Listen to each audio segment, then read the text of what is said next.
cupboard, the first sign was the cupboard. Harry was 4. The cupboard under the stairs, his bedroom, his world, the space the Dursleys had allocated to the boy they didn't want, was dark and small and cold. Harry lay on the camp bed, and the dark was the dark, and the cold was the cold, and Harry wanted warmth. The walls glowed, not brightly, not the harsh light of a bulb or the clean light of a candle. The walls produced a light that was amber and deep, and that came from inside the plaster, from inside the brick, from inside the earth beneath the house. The light was warm. The warmth was not temperature. The warmth was presence. The walls were warm the way a person was warm. The walls were alive. Harry touched the wall. The wall hummed. The humming was low, subsonic, felt in the teeth rather than heard in the ears. The humming said, not in words, not in language, the humming said, "You are here. We know you." The light faded. The walls went dark. The cupboard was cold again. Harry told no one.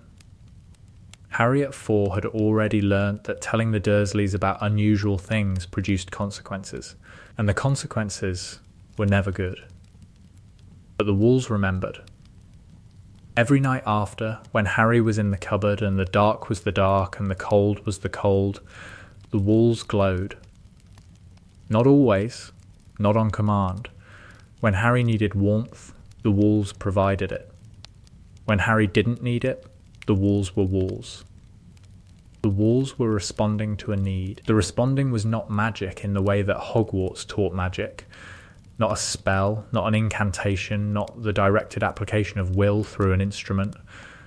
The responding was older. The responding was the Earth's response to a child who carried something in his blood that the Earth recognized.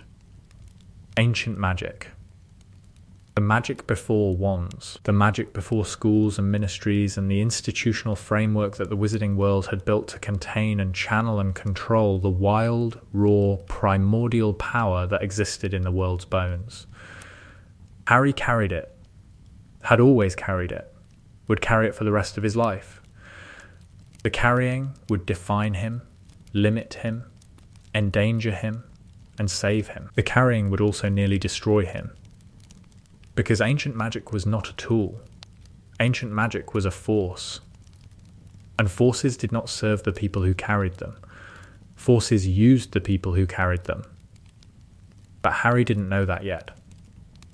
Harry was 4. The walls glowed. The warmth was nice. The letter and the wand Hagrid brought the letter. The birthday cake. The revelation. You're a wizard, Harry. The revelation explained things. The talking to snakes, the hair that grew back overnight, the teacher's wig that turned blue.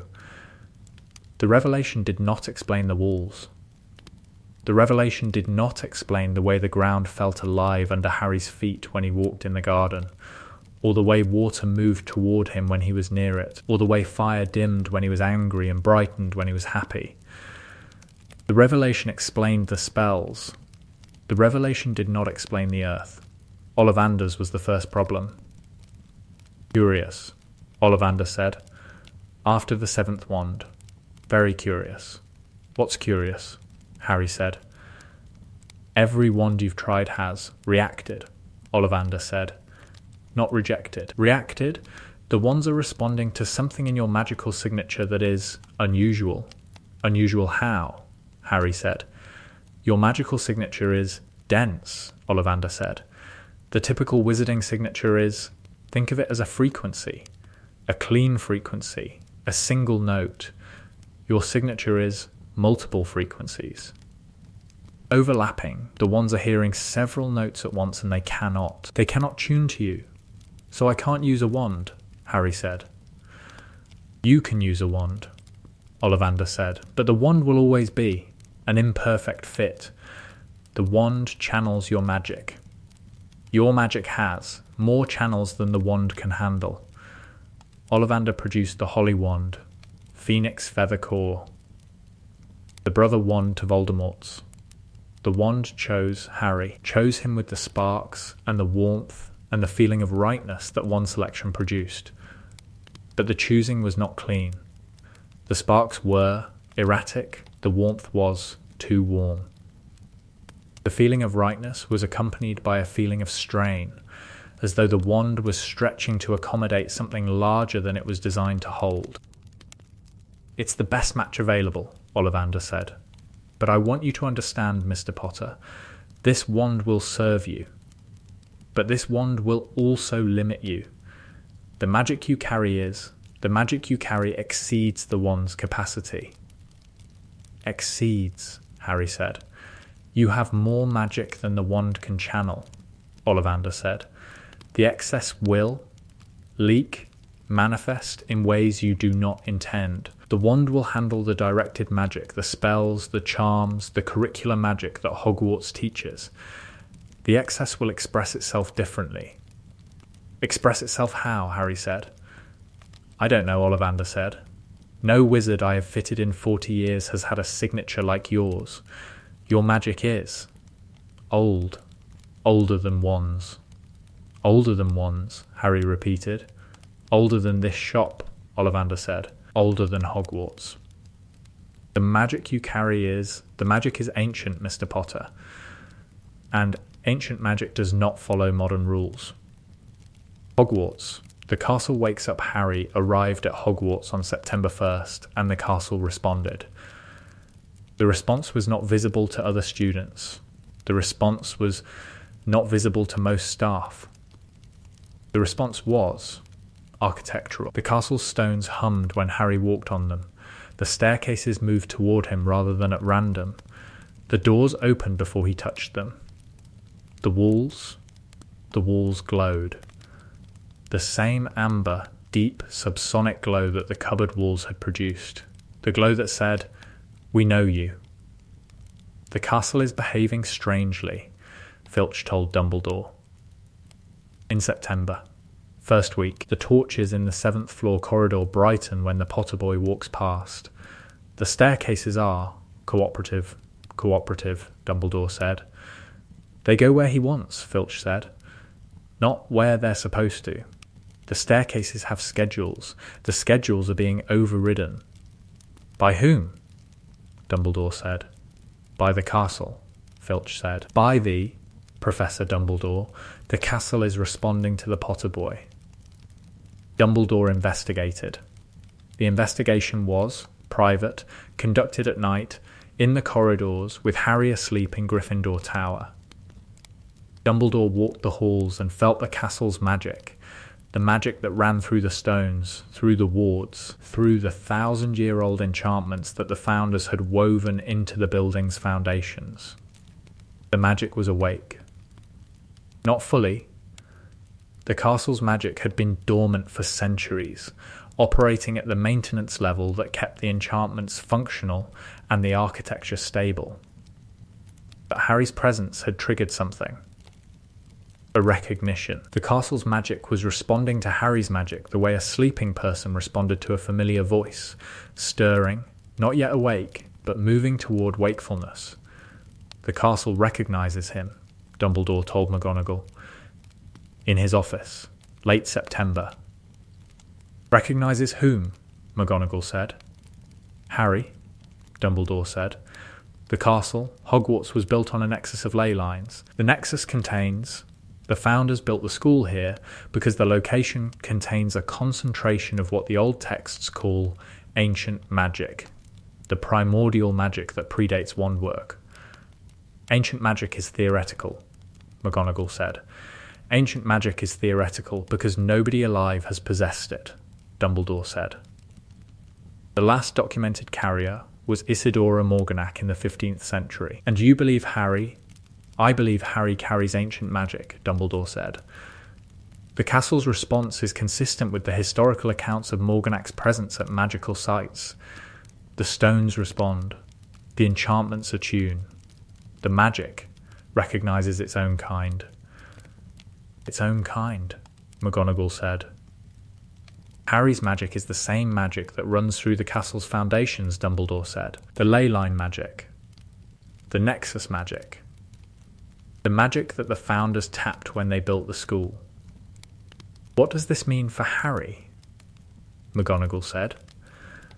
It means Harry has access to a form of magic that the modern wizarding world has forgotten, Dumbledore said, and it means the modern wizarding world's tools, wands, spells, the curricular framework may not be sufficient to contain or direct his capabilities, and if they're not sufficient, McGonagall said, then Harry's magic will find its own expression, Dumbledore said, and the expression will be uncontrolled, unpredictable, potentially dangerous.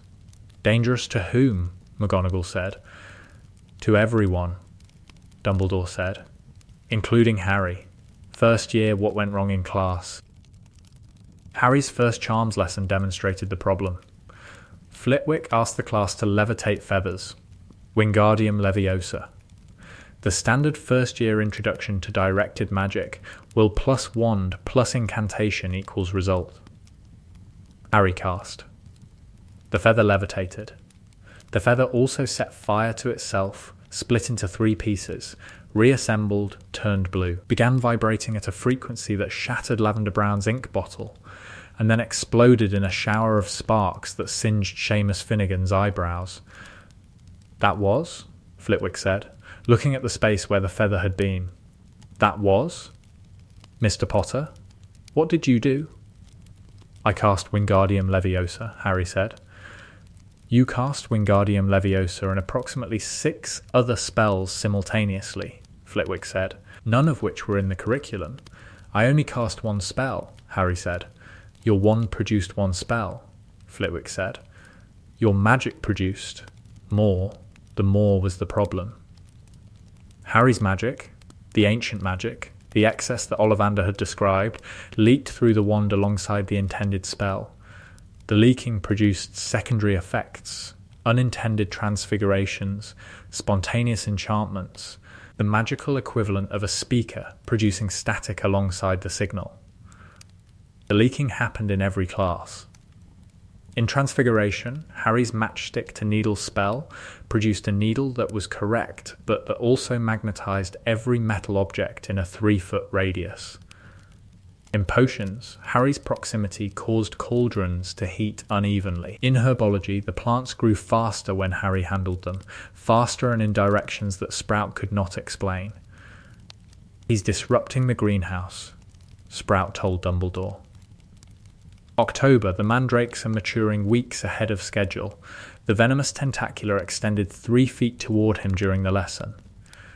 Extended toward him, Dumbledore said.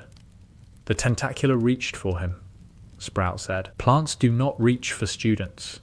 Plants grow toward light and water. The tentacula grew toward Harry Potter. His ambient magic is affecting the plants, Dumbledore said. His ambient magic is feeding the plants, Sprout said. The magic in his vicinity is rich, concentrated. The plants are responding to the magical saturation the way plants respond to fertilizer. And the magical creatures? Dumbledore said. Hagrid reports that the Thestrals approach Harry, Sprout said, and the owls in the owlery become agitated when he's near. Agitated, Dumbledore said. They fly in circles, Sprout said, around him, like satellites. Hermione's research Hermione identified the problem before anyone else. The identification happened in November, in the library, after the 5th class in which Harry's spellwork had produced unintended secondary effects. Your magic isn't working correctly, Hermione said, at the library table. With books. I know, Harry said. No, you know that spells go wrong. I'm saying the problem isn't the spells. The problem is your magic. What's wrong with my magic? Harry said. Your magic is too much, Hermione said. The standard magical capacity for a first year is, think of it as a cup. The wand is designed to pour from the cup. Your cup is a lake. The wand is trying to pour from a lake through a cup-sized opening. The excess floods out. A lake, Harry said. The metaphor is approximate, Hermione said. The precise term, I found it in Ancient Magical Phenomena, a comprehensive survey. The precise term is hypersaturated magical core. The condition is documented in pre-modern magical texts. Wizards whose magical cores exceed the channeling capacity of standard magical instruments. How many wizards have had this? Harry said. According to the survey, 7 documented cases in the last 1,000 years, Hermione said. The most recent was in 1469. A witch named Isidora Morganac. What happened to her? Harry said. She? The record is incomplete, Hermione said. She was associated with Hogwarts. She could perceive and manipulate the ley line magic that the castle was built on.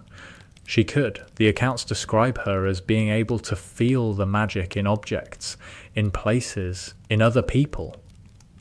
Feel it, Harry said. Perceive it, Hermione said. The way you might perceive light or sound, a sensory capability that most wizards don't have. I can feel the castle, Harry said. The stones, the magic in the walls. Hermione, I can feel the ley lines. Under the school. They're like rivers under the ground. Hermione looked at Harry, at the 11-year-old who had just described a perception that no living wizard possessed. Can you feel anything else? Hermione said. I can feel the forest, Harry said. The magic in the forest. It's different from the castle. The castle magic is structured. The forest magic is wild. Structured and wild, Hermione said. That's consistent with the theory. The castle magic was shaped by the founders. They channeled the ley line magic into the enchantments. The forest magic is unmodified. And me? Harry said. What am I? You're. Hermione stopped. Because the answer was, you're both. You carry the raw, unchanneled, wild magic AND. You're trying to use the structured, channeled, wand-based magic. The two are in conflict. The conflict is what produces the secondary effects. You're carrying two systems, Hermione said. The modern system, wands, spells, and the ancient system, the raw magic. The two systems they're not compatible. When you try to use the modern system, the ancient system interferes. Can I stop it? Harry said. I don't know, Hermione said. The documented cases, the documented carriers of ancient magic, didn't stop it. The texts use the word integrate. They learned to integrate the two systems. How? Harry said. The texts don't say, Hermione said. The texts say it took decades. Decades, Harry said. Some of the carriers never integrated, Hermione said. Some of the carriers were. The texts use the phrase consumed by the excess. The magic overwhelmed them. Consumed, Harry said. The magic is a force, Hermione said. The force is larger than you. The question is whether you learn to direct the force or whether the force directs you. Dumbledore's concern was not academic. Dumbledore's concern was strategic, because Dumbledore's concerns were always strategic. And the strategic dimension of Harry's condition was Voldemort. If Harry carries ancient magic, Dumbledore told Snape in the office. November, then the Horcrux connection is complicated. Complicated how? Snape said. The Horcrux in Harry's scar is a fragment of Voldemort's soul, attached through the rebound and killing curse, Dumbledore said. The attachment was to Harry's magical core.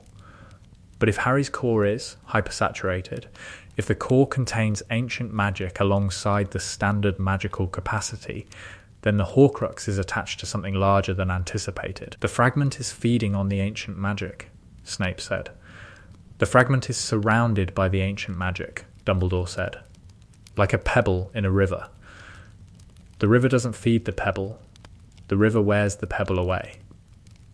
You're suggesting the ancient magic is eroding the Horcrux, Snape said.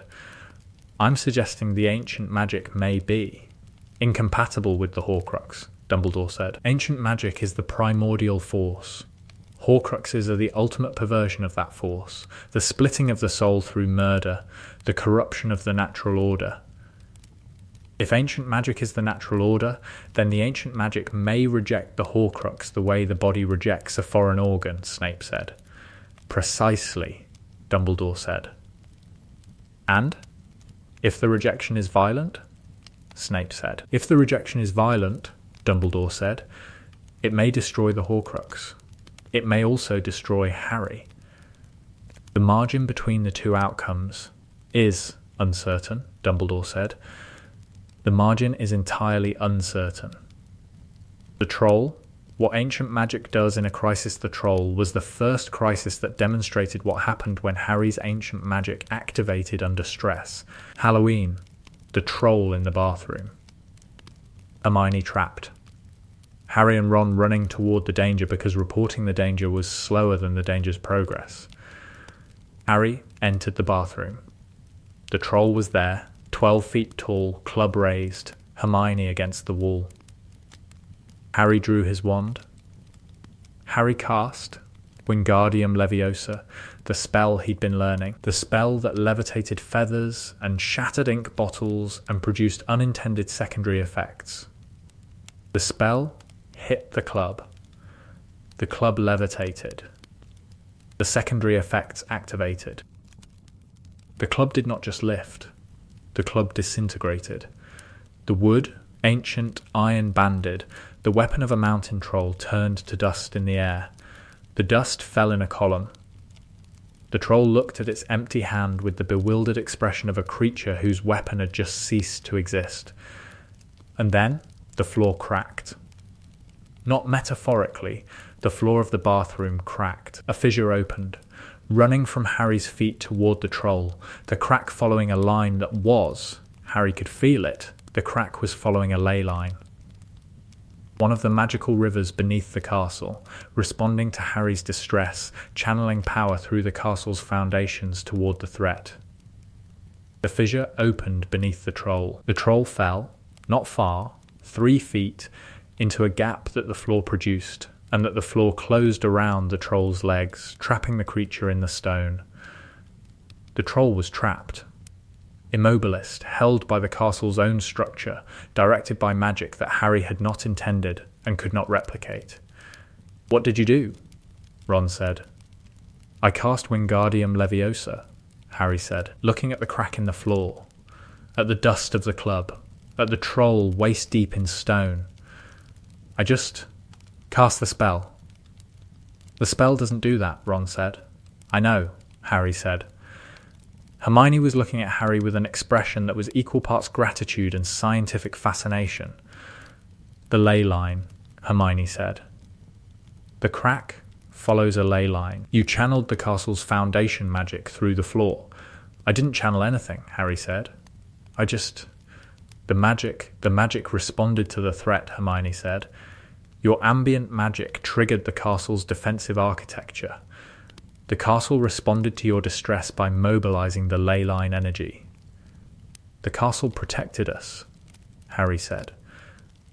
"You activated the castle's protection," Hermione said, "unconsciously, through the ancient magic." McGonagall arrived. The troll was extracted from the floor. The floor was repaired. The crack sealed. "The floor cracked," McGonagall told Dumbledore, after in his office. "The floor, Albus, the castle's foundation cracked. The crack followed a ley line." "I know," Dumbledore said. "The crack was caused by Harry's magic," McGonagall said. "I know," Dumbledore said. "The crack could have brought down the bathroom wall," McGonagall said. "The ley line runs under a load-bearing section. If the channeling had been larger, if the energy had been greater, the wall could have collapsed." "I am aware of the structural implications," Dumbledore said. "The structural implications are that Harry's magic, under stress, can damage the castle," McGonagall said. "The castle that has stood for 1,000 years. His ambient magic, uncontrolled, can compromise a 1,000-year-old structure, which is why control is essential," Dumbledore said. "Control of what?" McGonagall said. "He didn't cast a spell on the floor. He cast Wingardium Leviosa on a club. The floor was collateral. Collateral damage from ambient magic," Dumbledore said, "which is precisely the danger I described in September."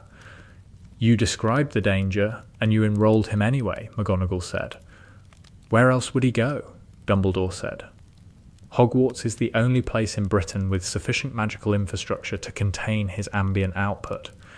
The ley lines absorb the excess. Without the ley lines, What? McGonagall said. Without the ley lines, the ambient magic would affect the surrounding environment, Dumbledore said. The Muggle environment. The houses, the streets, the people. The leaking would be uncontained.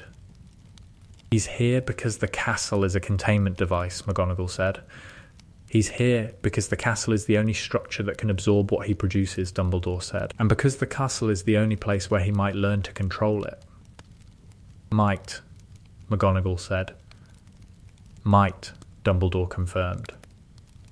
Year 1. What Harry can feel, Harry's perception expanded through the first year. The expansion was not voluntary, the expansion was the ancient magic developing, the sensory capability growing the way vision grew in a newborn. The expansion produced information that Harry did not want and could not process. Harry could feel the castle's enchantments. Not abstractly, specifically, each enchantment had a texture, a weight, a colour in Harry's perception. The enchantments were layered. The Founder's enchantments at the bottom, deep and vast, followed by centuries of additions from successive headmasters. The layers were visible to Harry the way geological strata were visible in a cliff face. Harry could feel the student's magic. Each student had a magical signature, a personal frequency, unique, identifiable.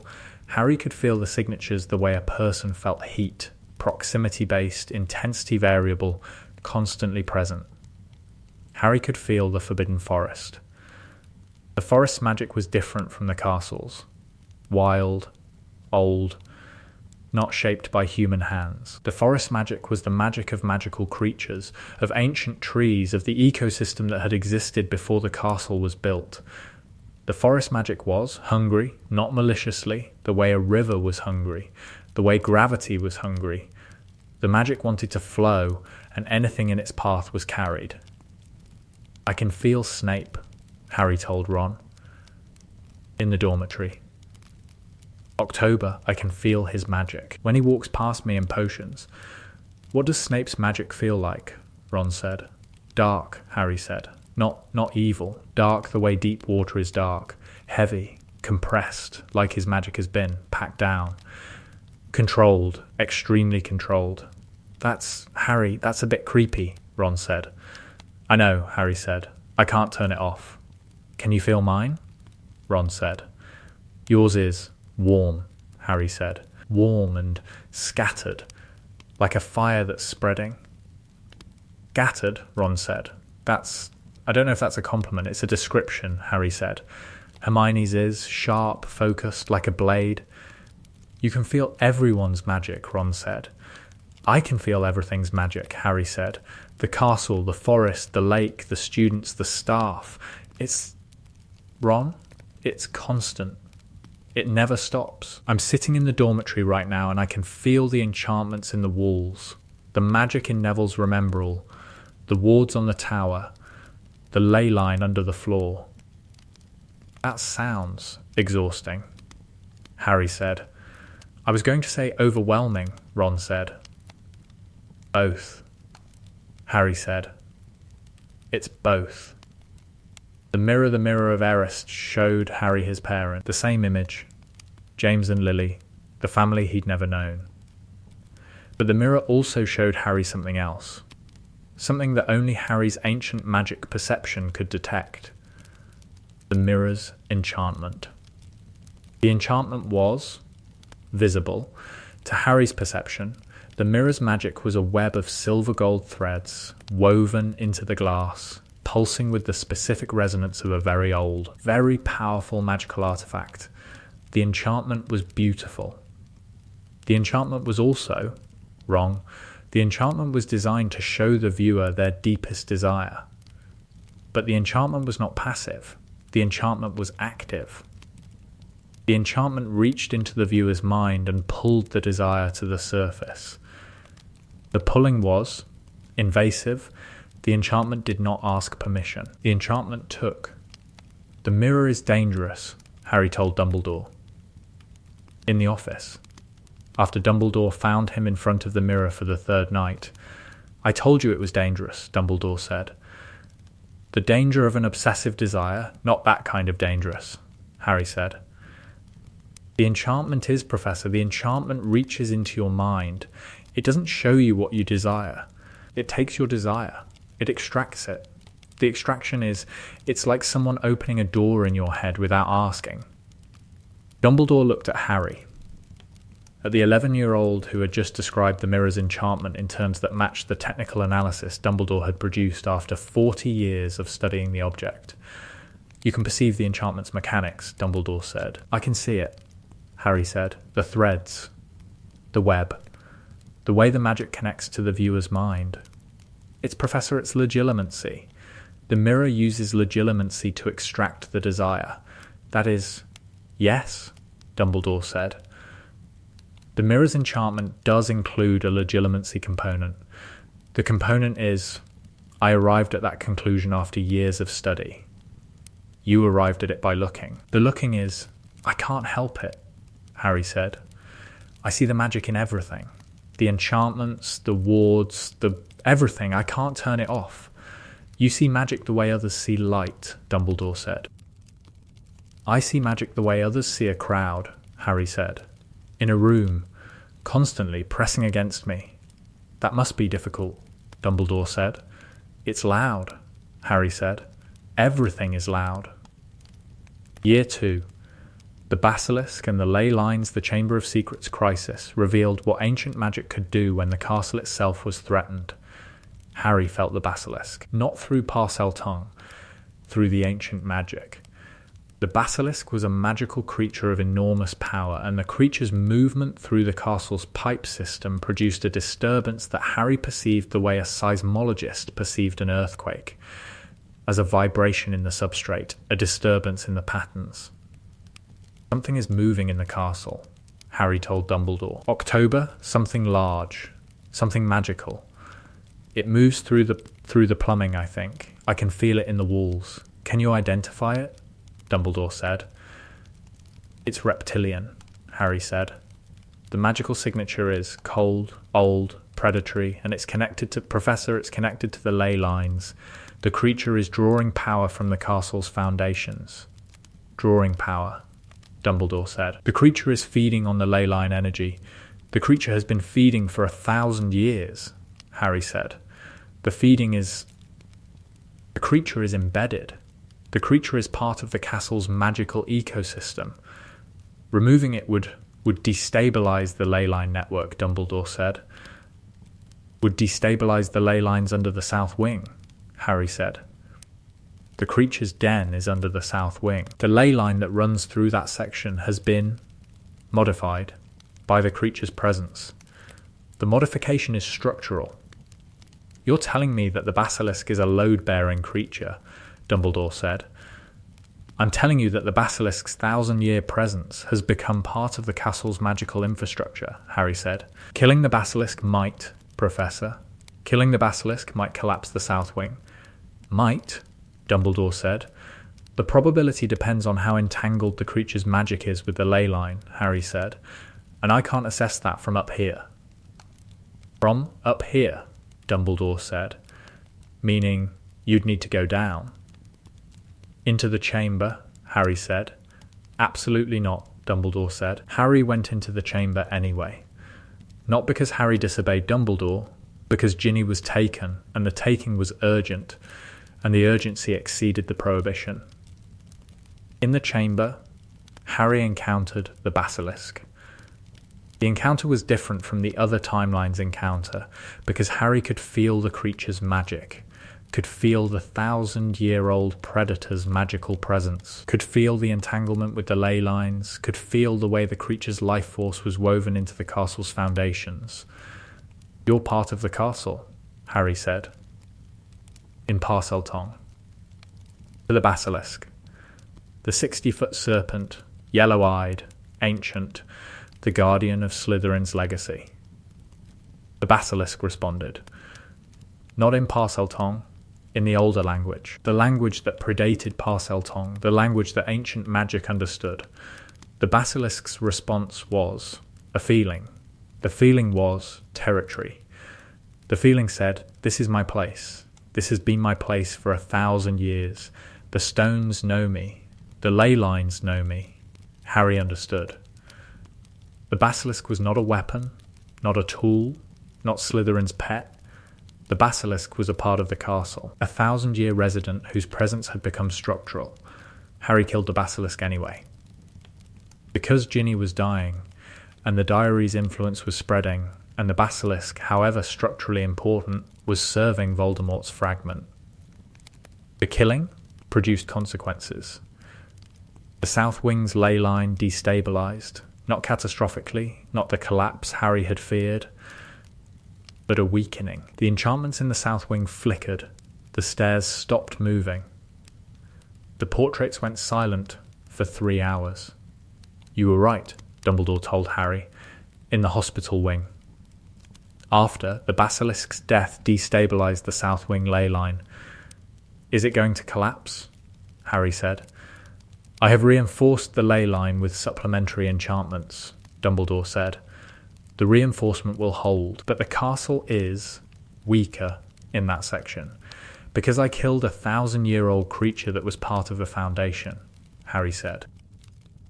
"Because the creature's removal produced a void," Dumbledore said.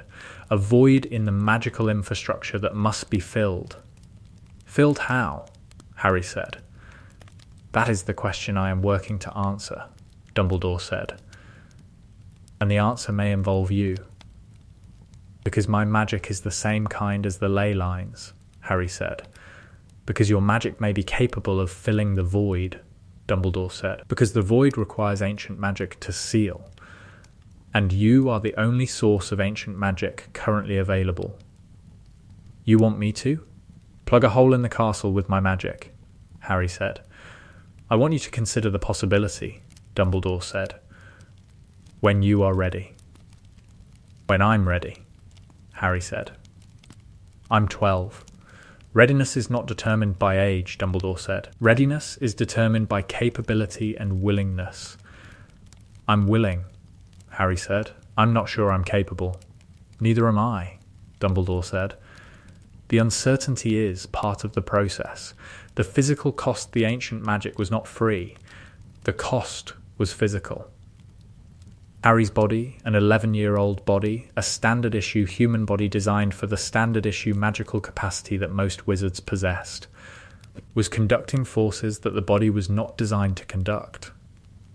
The conducting produced fatigue, headaches, muscle pain after episodes of high ambient magic output.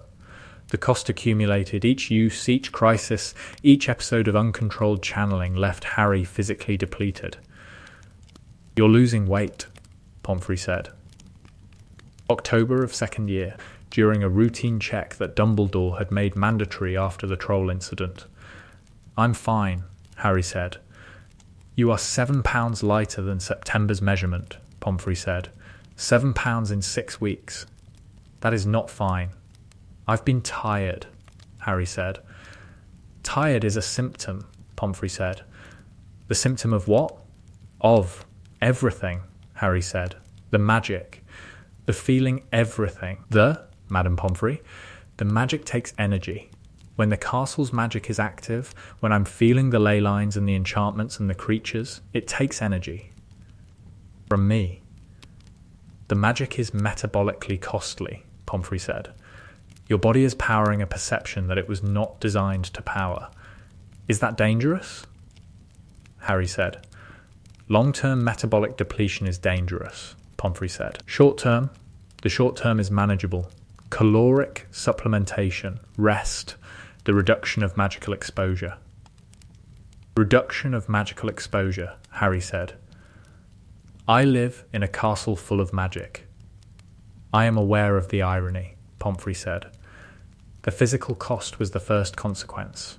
The consequence that said, the advantage is not free. The power that Harry carried, the power to perceive the castle's magic, to feel the ley lines, to channel forces that no other living wizard could channel, was extracted from his body. The extraction was the price. The price would increase. The price always increased. The ancient magic demanded more as it grew, the way any system demanded more resources as it scaled. Harry at 11 was losing weight. Harry at 14 would be losing time, the blackouts, the episodes of unconsciousness that followed major magical exertions. Harry at 17 would be losing, but Harry didn't know that at 12. At 12 the cost was £7 and some headaches. At 12 the cost was manageable. The manageable would become unmanageable. The progression was built in. The ancient magic was growing, developing, expanding inside Harry the way any organic system expanded. The expansion was not controllable. The expansion was the condition. Third year, the Dementors were drawn to Harry.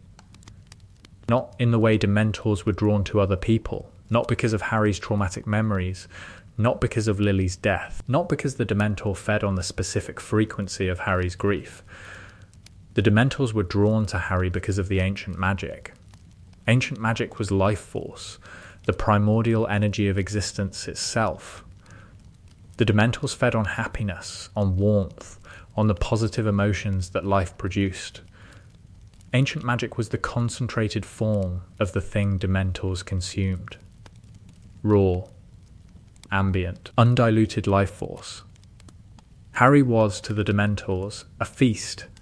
They're targeting him, Lupin told Dumbledore. After the train incident. After Harry's collapse. After the Dementor that had entered the compartment had moved directly to Harry, ignoring the other students, drawn to the boy as a moth was drawn to a flame. They're drawn to the ambient magic, Dumbledore said. The ambient magic that Harry produces, Lupin said. The ambient magic that Harry is, Dumbledore said. Harry's ancient magic is life force, the concentrated, primordial expression of magical vitality. The Dementors perceive this the way a predator perceives prey, as a concentration of the thing they need. He's a target, Lupin said. Every Dementor in the vicinity will target him preferentially, which is why you must teach him the Patronus, Dumbledore said. The Patronus is a shield, Lupin said. The Patronus produces a barrier of positive energy between the caster and the Dementor. Yes, Dumbledore said. Harry's magic is positive energy, Lupin said. If Harry produces a Patronus, if Harry channels his ancient magic into a Patronus, the result will be significant, Dumbledore said. The result may be overwhelming, Lupin said. A standard Patronus is a shield. A Patronus powered by ancient magic may be, I don't know, something else. Something we haven't seen before, Dumbledore said. Something that could be dangerous, Lupin said. Something that will be dangerous, Dumbledore said, and necessary. Harry's Patronus lessons produced a Patronus, but the Patronus was not a standard Patronus.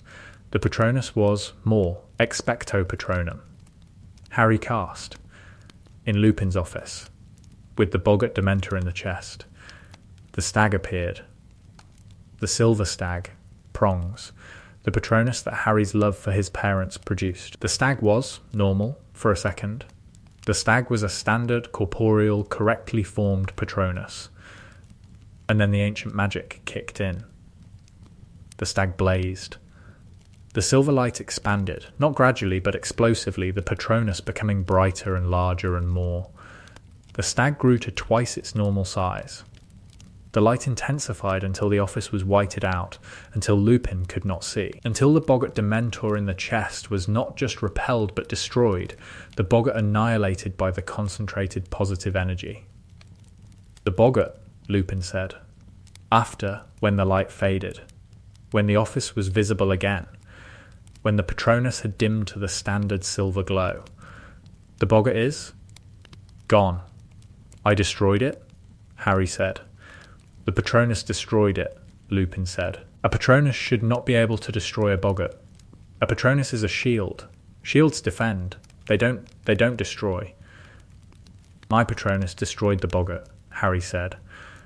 Your Patronus produced a level of positive energy that overwhelmed the boggart's magical structure, Lupin said. The energy output was equivalent to... I don't have a reference. The energy output exceeded anything I've documented. The ancient magic, Harry said. The ancient magic amplified the Patronus beyond its designed capability, Lupin said. The amplification is extraordinary and dangerous. Dangerous to whom? Harry said. To you, Lupin said. The energy came from you. The energy was your ambient magic, channeled through the Patronus. The channeling depleted you. Harry looked at his hands. His hands were shaking. The shaking was the metabolic cost, the 7 pounds in 6 weeks cost, amplified, Harry felt, empty, hollow, as though the Patronus had drained a reservoir that was not yet full. I need to sit down, Harry said. You need to eat, Lupin said.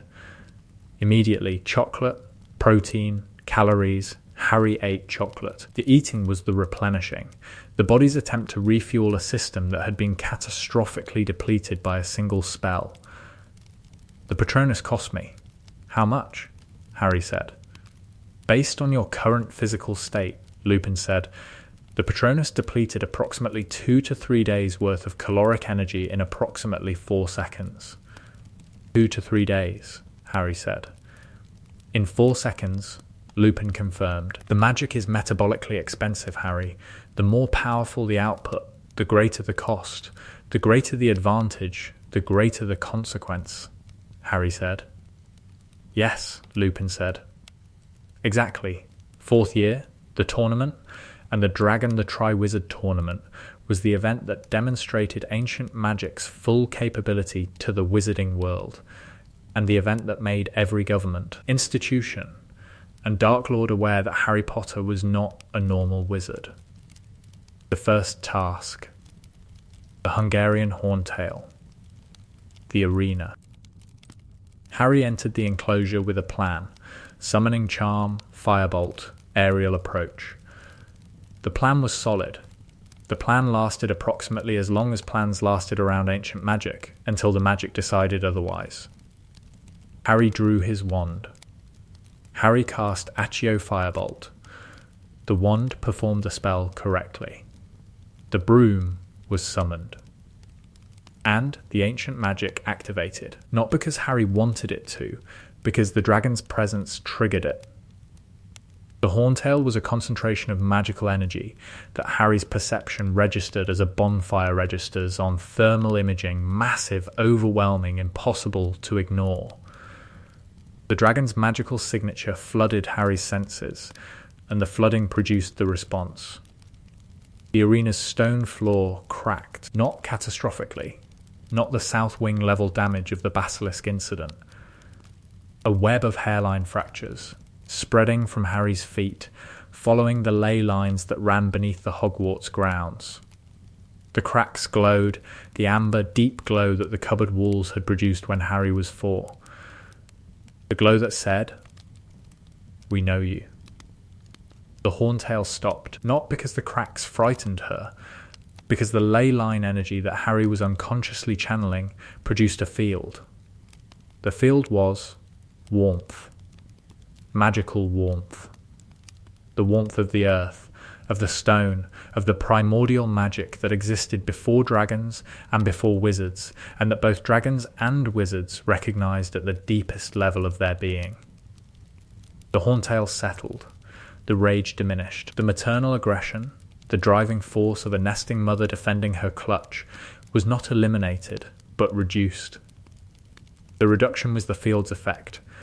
The ancient magic producing a calming influence that operated below the conscious level, affecting the dragon's magical core rather than her mind.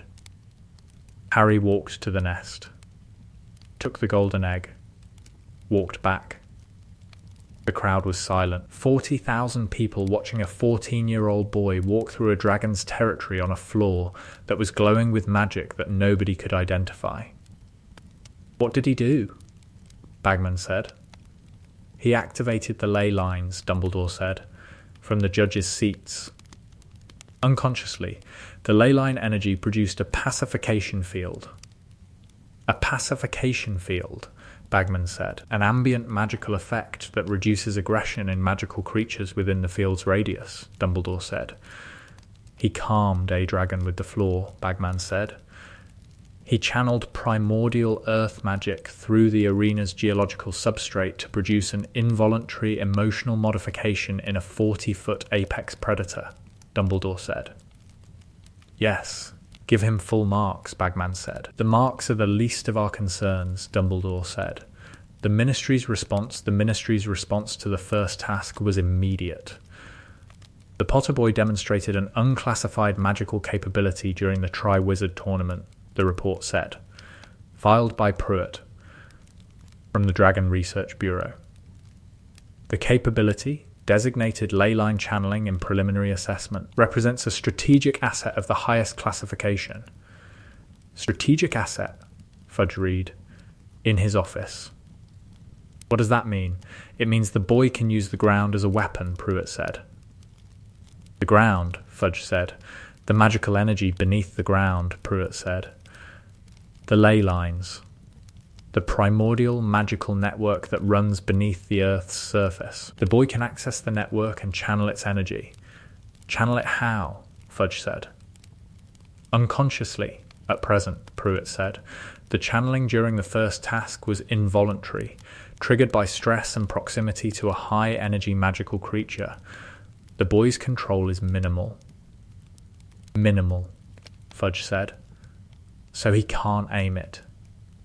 He can't aim it yet, Pruitt said. With training he becomes the most powerful wizard alive, Fudge said. With training, he becomes something that the classification system doesn't have a category for, Pruitt said. The existing power scale, from mundane through moderate through powerful through exceptional, doesn't accommodate what the boy can do. The ley line channeling is off the scale. Off the scale, Fudge said. Minister, Pruitt said. The boy calmed a Hungarian horntail by making the floor glow. The horntail is classified as the most dangerous dragon species alive. The boy neutralized it without drawing his wand. Without drawing his wand? Fudge repeated. The wand is irrelevant, Pruitt said. The boy's capability operates independently of wand magic. The wand channels one kind of magic. The boy carries another kind. The other kind is, Minister, the other kind is the magic that the Earth runs on. Fudge's response to the report was political. Fudge's response to everything was political. The political response was control the asset, register the capability, place the boy under Ministry observation, ensure that the assets serve the Ministry's interests rather than operating independently. We need to bring him in, Fudge told Umbridge, who was, at that point, Fudge's senior undersecretary. The boy is a student, Umbridge said. The boy is a weapon, Fudge said.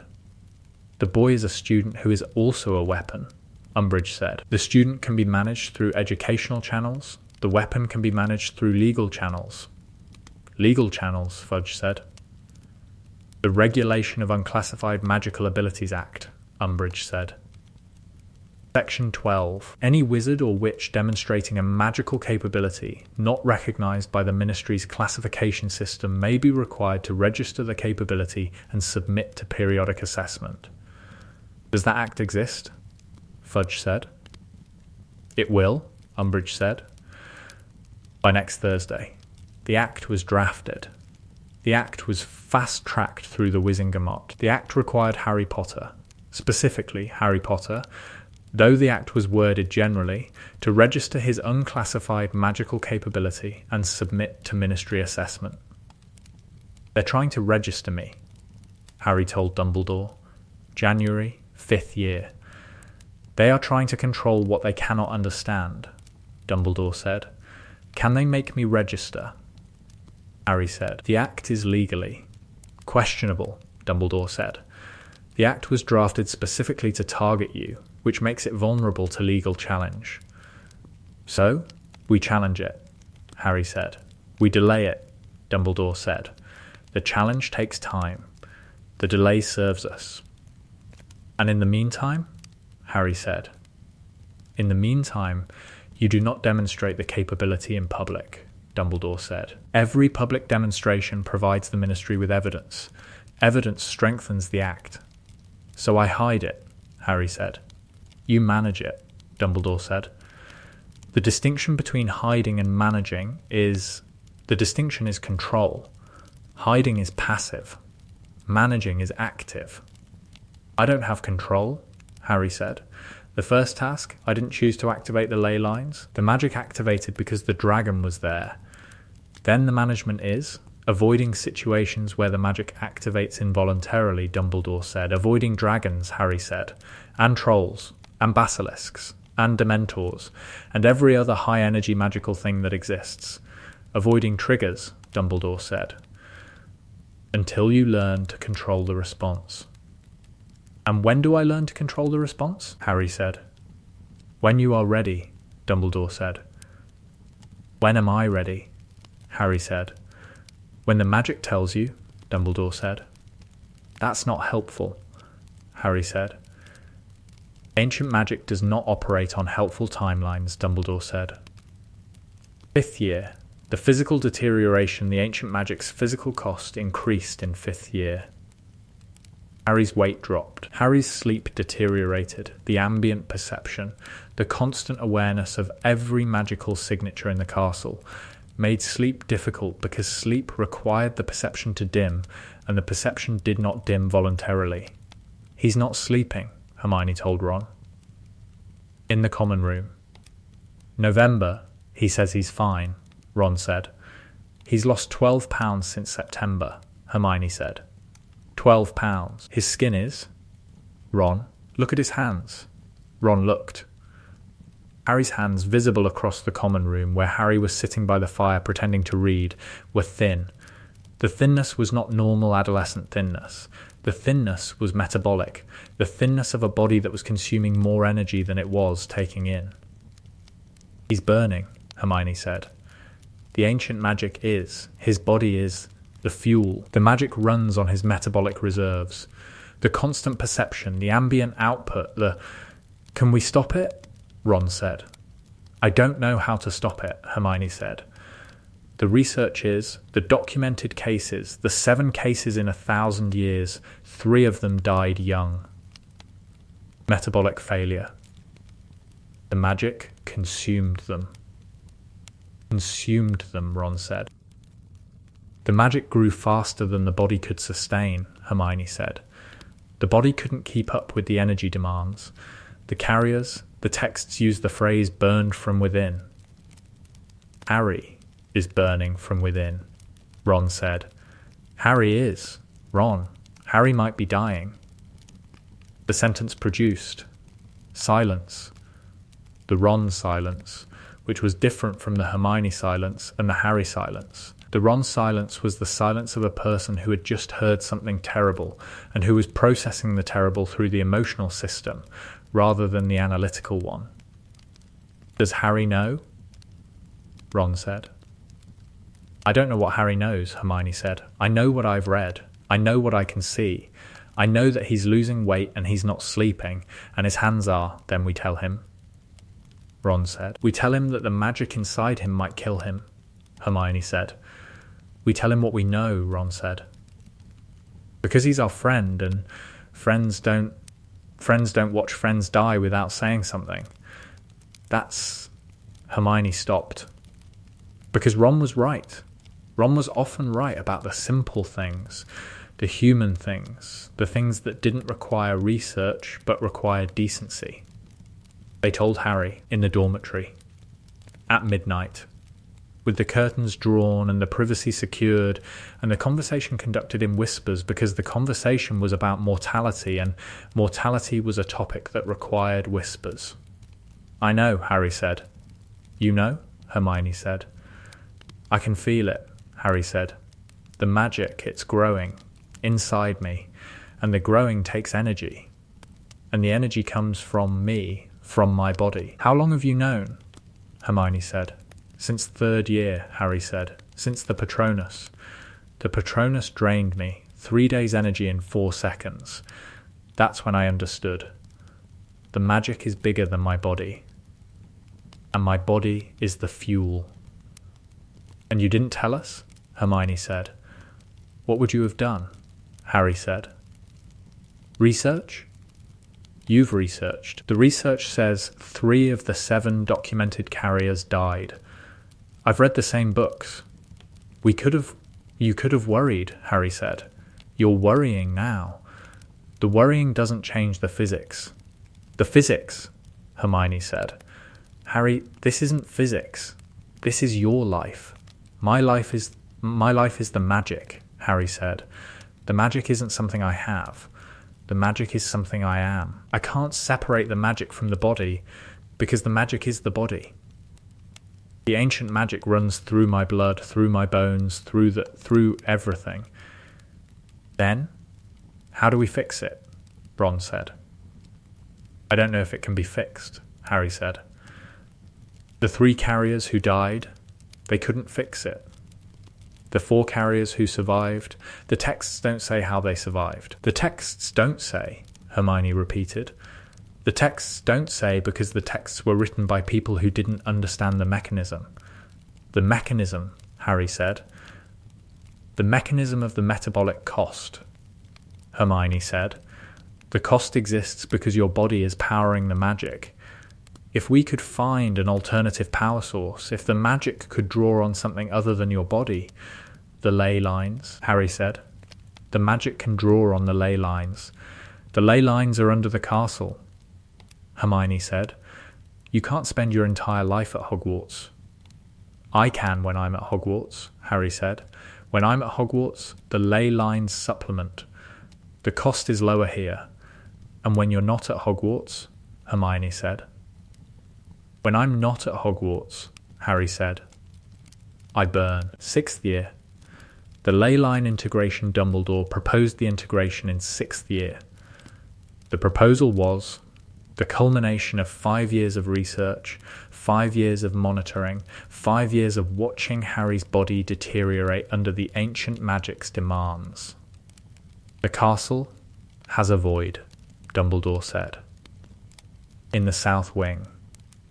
The void left by the basilisk's death. The void that needs ancient magic to fill, Harry said. The void that could be filled by your ancient magic, Dumbledore said. And the filling would establish a permanent connection between you and the ley line network. A permanent connection, Harry said. What does that mean? It means the ley lines would sustain the ancient magic, Dumbledore said. The metabolic cost that your body currently bears would be shared. The ley lines would provide the energy that your body cannot. The ley lines would power the magic instead of my body, Harry said. Partially, Dumbledore said, the connection would reduce the metabolic cost, not eliminate it.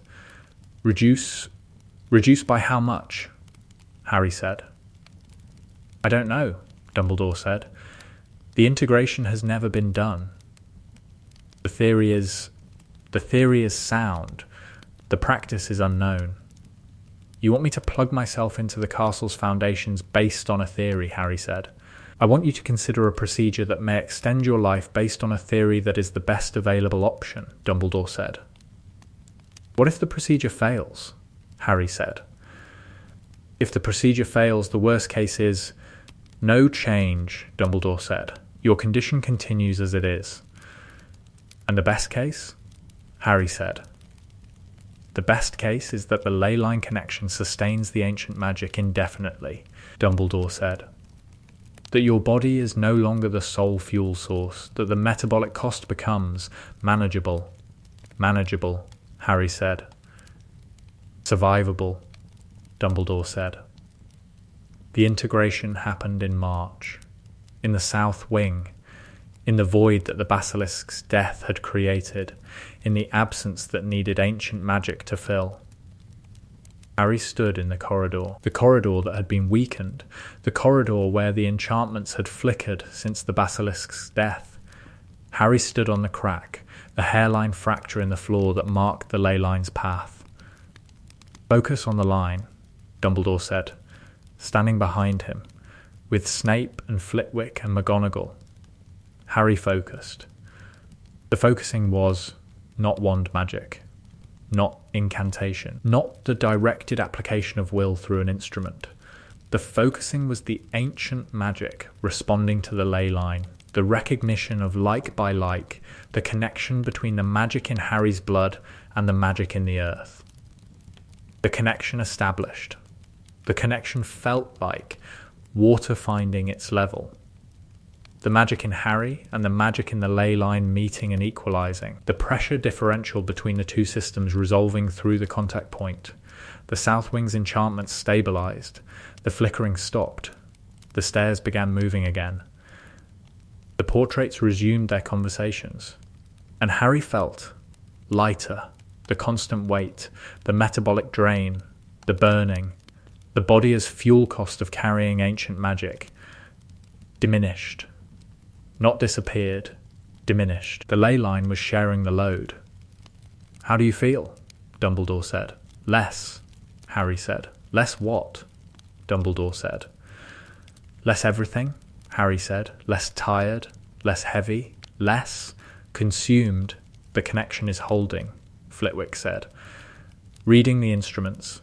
The ley line energy is flowing through the void, through Mr. Potter's connection, and back into the ley line network. The circuit is closed.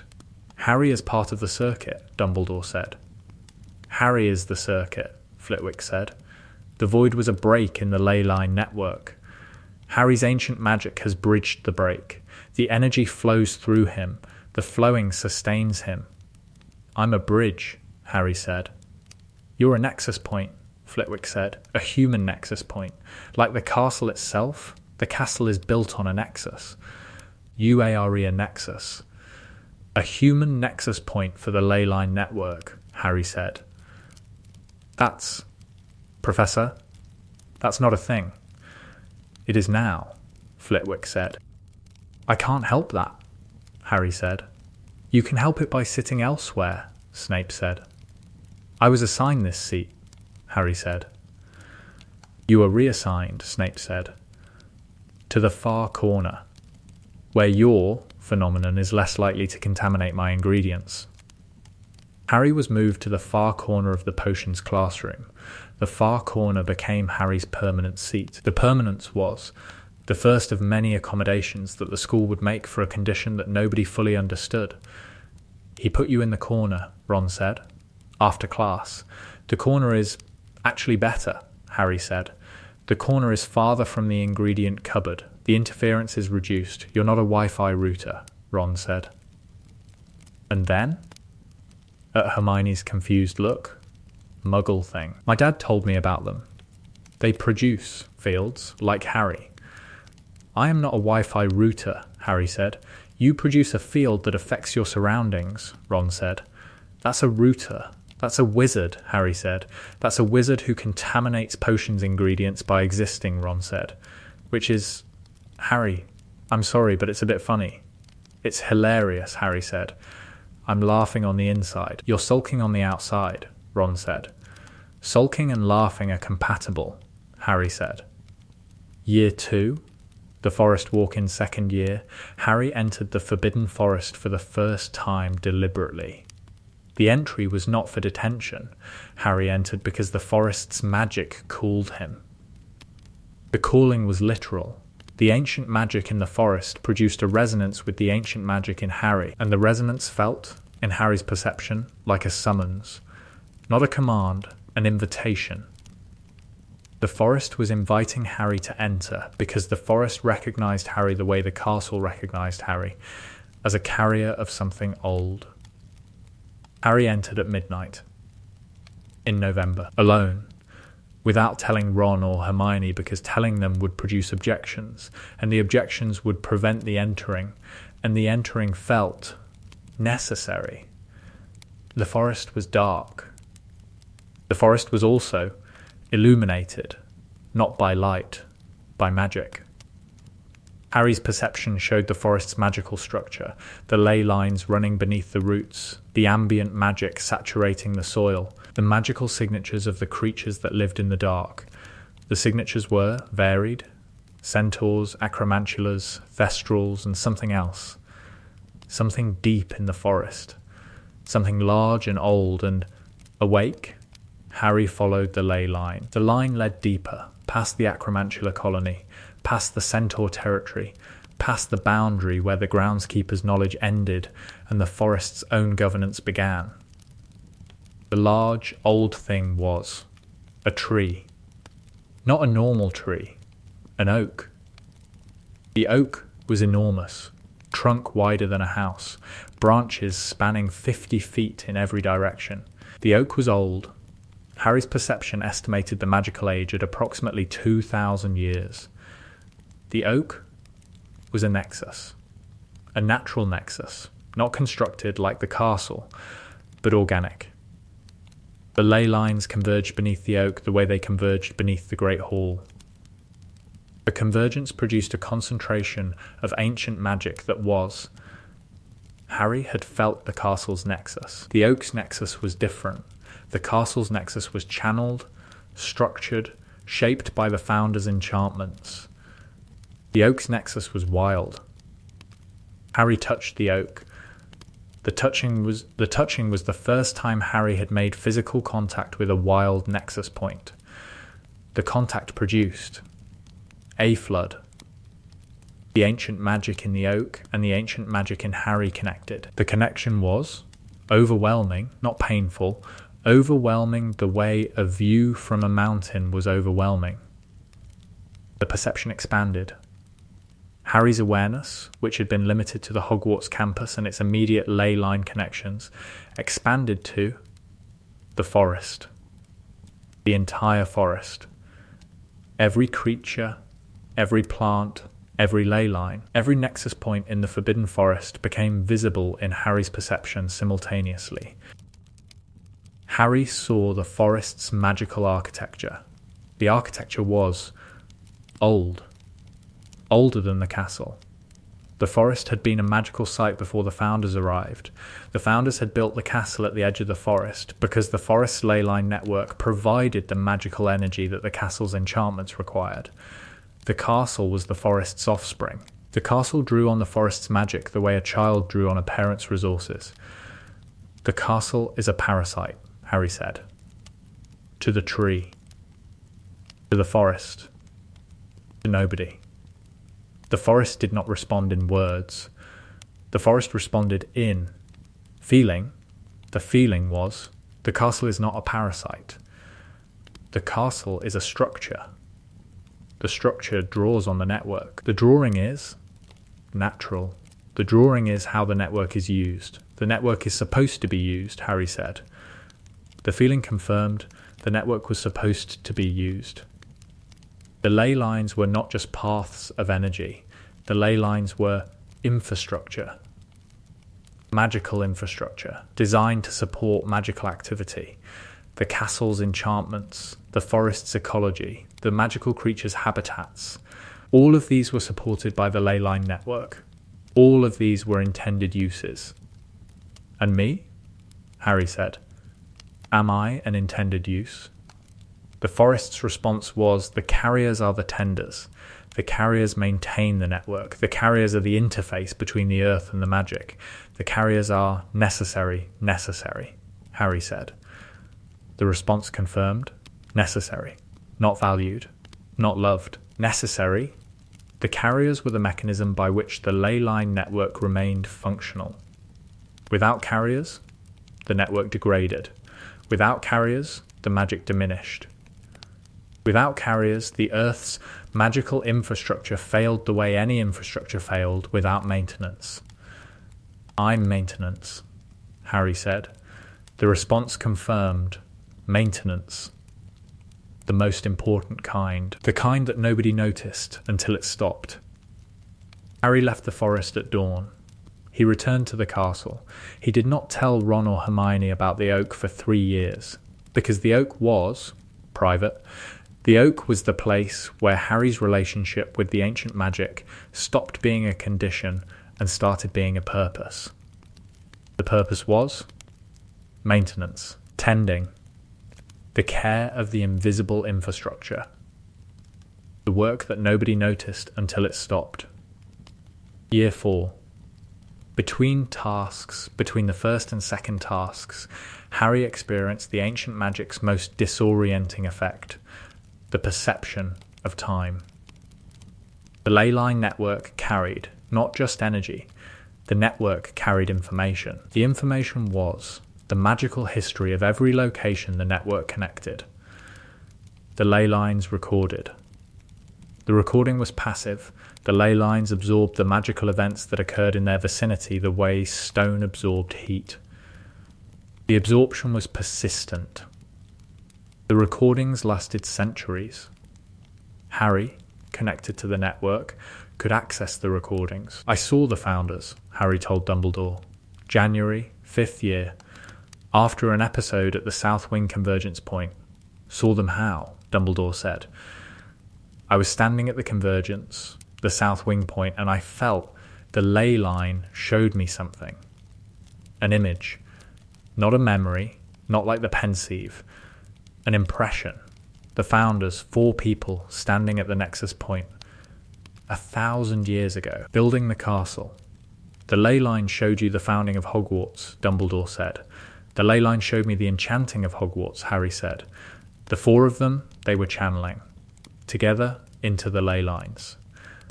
The channeling was, Professor, the channeling was ancient magic. The founders used ancient magic to build the school's enchantments. The founders possessed ancient magic, Dumbledore said. Quietly, all 4 of them, Harry said. The recordings show 4 magical signatures at the nexus point. All 4 are the same kind as mine. Ancient, the founders were carriers. 4 carriers at one location, Dumbledore said. 4 carriers channeling simultaneously. That would have produced the castle, Harry said. That's how they built it, not through one magic. Through ancient magic, channeled through 4 carriers into the ley line network. The castle is ancient magic. The entire structure is a product of ancient magic channeled by 4 people 1,000 years ago. And you are the 5th carrier to stand at that nexus point, Dumbledore said, in 1,000 years. The 5th, Harry confirmed, and the only one since the founders. Which explains why the castle responds to you, Dumbledore said. The castle was built by carriers. The castle recognizes carriers. You are, Harry. You are the first person the castle has recognized as its builder in a millennium. I didn't build the castle, Harry said. You carry the same magic that built the castle, Dumbledore said. To the castle, the distinction is immaterial. Year 5. What Umbridge couldn't understand Umbridge's denial of Harry's ancient magic was not just political, it was structural. Umbridge's worldview could not accommodate the phenomenon, because Umbridge's worldview was built on the principle that magic was institutional. Magic was classified, categorized, controlled. Magic operated within the Ministry's framework. Magic obeyed the Ministry's rules. Ancient magic did not obey the Ministry's rules. Ancient magic predated the Ministry. Ancient magic predated rules. The existence of ancient magic was, for Umbridge, an existential threat, not to her safety but to her ideology. The claim that Mr. Potter possesses ancient magic is propaganda, Umbridge said. In class. The claim serves to elevate Mr. Potter above the institutional framework that governs all magical activity. The claim is documented by the Department of Magical Research, Hermione said. The Department of Magical Research operates within the Ministry's classification system, Umbridge said. The classification system does not include ancient magic. Therefore, ancient magic does not exist. The classification system's omission doesn't determine reality, Hermione said. The classification system determines what the Ministry recognizes as reality, Umbridge said, and the Ministry's recognition is the only recognition that matters. The Earth doesn't care what the Ministry recognizes, Harry said, from the corner of the classroom, where he sat because his proximity affected the quill supply. Mr. Potter, the ley lines under this classroom don't know the Ministry exists, Harry said. The magic that runs through the castle's foundations doesn't check with the Department of Magical Research before it flows. The Ministry's classification system is a filing system. The magic is real. The filing is administrative. Detention, Mr. Potter, Umbridge said. For stating that the Earth doesn't care about filing systems, Harry said. For insubordination, Umbridge said. The Earth is insubordinate too, Harry said. It refuses to be classified. The detention was served. The blood quill was deployed.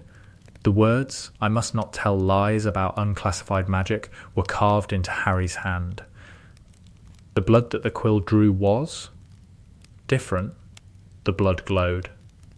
Faintly, the amber glow of ancient magic, visible in the blood because the ancient magic was in the blood, was part of the blood, was as fundamental to Harry's biology as hemoglobin. Umbridge saw the glow. Umbridge's response was to stop looking. The not looking was the Umbridge method, the method that managed inconvenient reality by refusing to acknowledge it. The glowing blood dried on the parchment. The parchment absorbed the ancient magic. The parchment began humming, the subsonic. Teeth felt humming that Harry recognized from the cupboard and the ley lines and the castle. The parchment, saturated with Harry's ancient magic blood, became a minor magical artifact. The parchment retained magical properties for 7 years. The parchment was eventually donated to the Department of Magical Research, where it became Exhibit A in the case file that proved the existence of ancient magic to the classification system that had denied it. The classification was updated in 2004. The update read, "Ancient magic, a primordial magical force predating institutional magic, carried in the blood of rare individuals, producing ambient effects on matter, enchantments, magical creatures, and ley line infrastructure." The filing was administrative. The magic was real. The Earth remained insubordinate. The integration, what it felt like the South Wing integration, the procedure that connected Harry to the ley line network, was the most significant magical event of Harry's life, and nobody who witnessed it could describe what happened, because what happened was invisible. From the outside, Harry stood in a corridor. The floor glowed, the walls hummed. Harry closed his eyes and stood very still for approximately 7 minutes. Then, Harry opened his eyes and said less, and sat down. From the inside, Harry felt the ley line beneath the floor the way a person standing in a river felt the current. The current was there. The current was flowing. The current was available. Harry stepped into the current, not physically, but magically.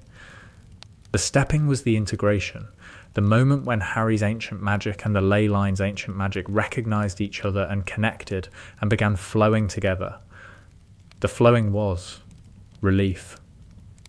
The constant metabolic drain, the burning that had been consuming Harry's body for 5 years, reduced. The ley line assumed part of the load. The load sharing was immediate and physical. Harry felt lighter. Not in weight, in the feeling of weight. The internal pressure, the constant sense of carrying something too heavy, diminished. The flowing was also expansion.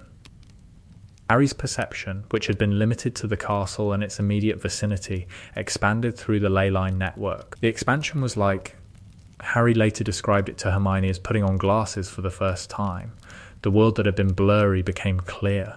The ley lines that had been felt as vague presences became precise, mappable, detailed. The flowing was also loss. The integration meant that Harry was no longer fully independent.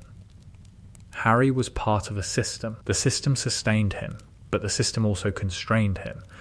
The constraint was the ley line's range. Harry could not leave the network's coverage without the metabolic drain returning. "You're tethered," Hermione said. After, when Harry explained. "I'm connected," Harry said. "Connected and tethered are the same thing viewed from different angles," Hermione said. "Connected emphasizes the benefit," Harry said. "Tethered emphasizes the limitation." "Both are true," Hermione said. "Both are always true," Harry said. The ancient magic has always been both, the advantage and the limitation, the power and the cost. The greater the advantage, the greater the consequence, Hermione said. Yes, Harry said. Always, the walk. 20 years later, Harry at 50 walked the ley lines every morning. The walk was Hogsmeade to the Hogwarts boundary, along the lake shore, through the forest edge, back to the village. The walk produced monitoring data, energy flow assessments, nexus point stability readings, the information that the keeper of the ley lines needed to maintain the network. The walk also produced peace, the peace of a person who had found his purpose, not the dramatic, save the world, defeat the Dark Lord purpose, but the quiet, daily, nobody notices purpose of maintaining the infrastructure that everyone depended on and nobody thought about. You're smiling, Ginny said, when Harry returned from the walk. The southern nexus is stable, Harry said. You're smiling about a nexus point, Ginny said. Stable nexus points are satisfying, Harry said. You find geological magic readings satisfying, Ginny said. I find them peaceful, Harry said. Peaceful, Ginny said. The man who fought a Dark Lord and powered a castle finds peace in geological magic readings. The geological magic readings don't try to kill me, Harry said. Fair point, Ginny said. Harry drank his tea. The tea was warm. The morning was quiet. The ley line beneath the cottage hummed. The subsonic teeth felt humming that Harry had first heard at 4 years old, in a cupboard, when the walls glowed because a child needed warmth. The humming said, "We know you." The humming had always said that. The humming would always say that. The humming was the Earth's recognition of the person who carried its magic and who walked its lines and who tended its network and who had, through 39 years of carrying and burning and nearly dying and being rebuilt, become the thing the Earth needed him to be. A tender, a keeper, a walker of lines. The morning was quiet. The tea was warm. The walk was done. Tomorrow he would walk again. Let us know what you'd like to see next. Final Scenes Year 1. The Sorting Hat's Warning. The Sorting Hat had something to say about Harry's magic before it sorted him. Interesting, the hat said. Inside Harry's head, on the stool, with the Great Hall watching. Everyone says interesting, Harry said. Internally, everyone has not encountered what I am encountering, the hat said. Mr. Potter, I have been sorting students for 1,000 years. I have sat on the heads of approximately 40,000 wizards and witches. I have never encountered a mind with this much.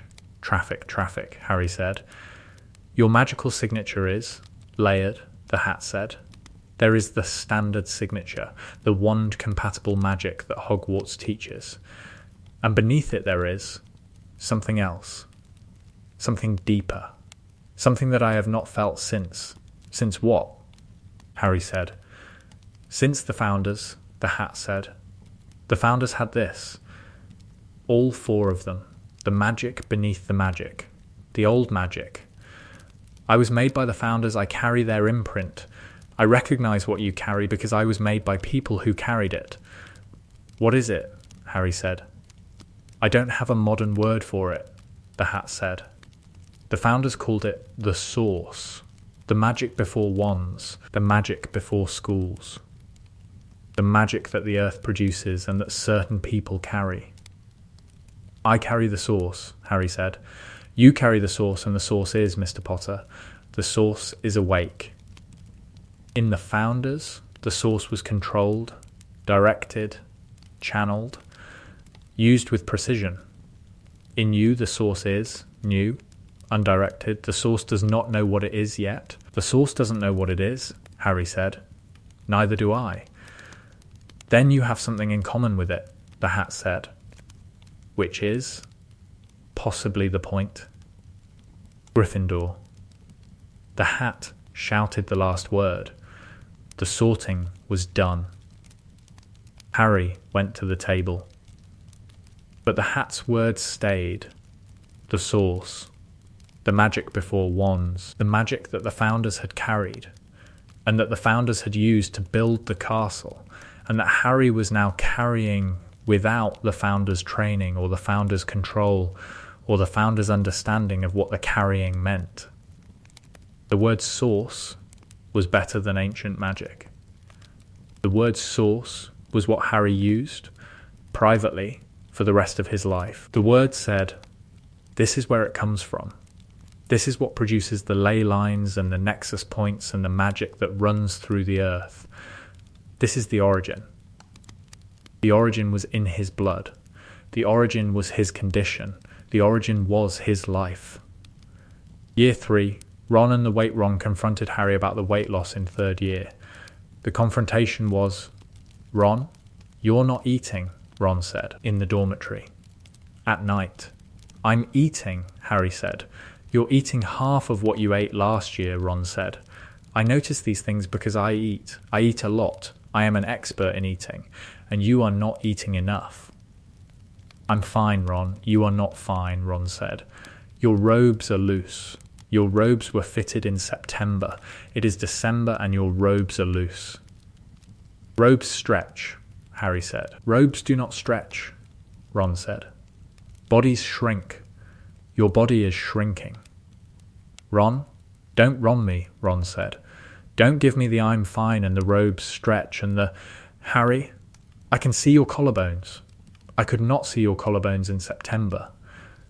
Collarbones that become visible between September and December are concerning. The magic is eating you, Ron said. The magic is, you use magic and you get thinner. You feel the ley lines and you get thinner. You exist near enchantments and you get thinner.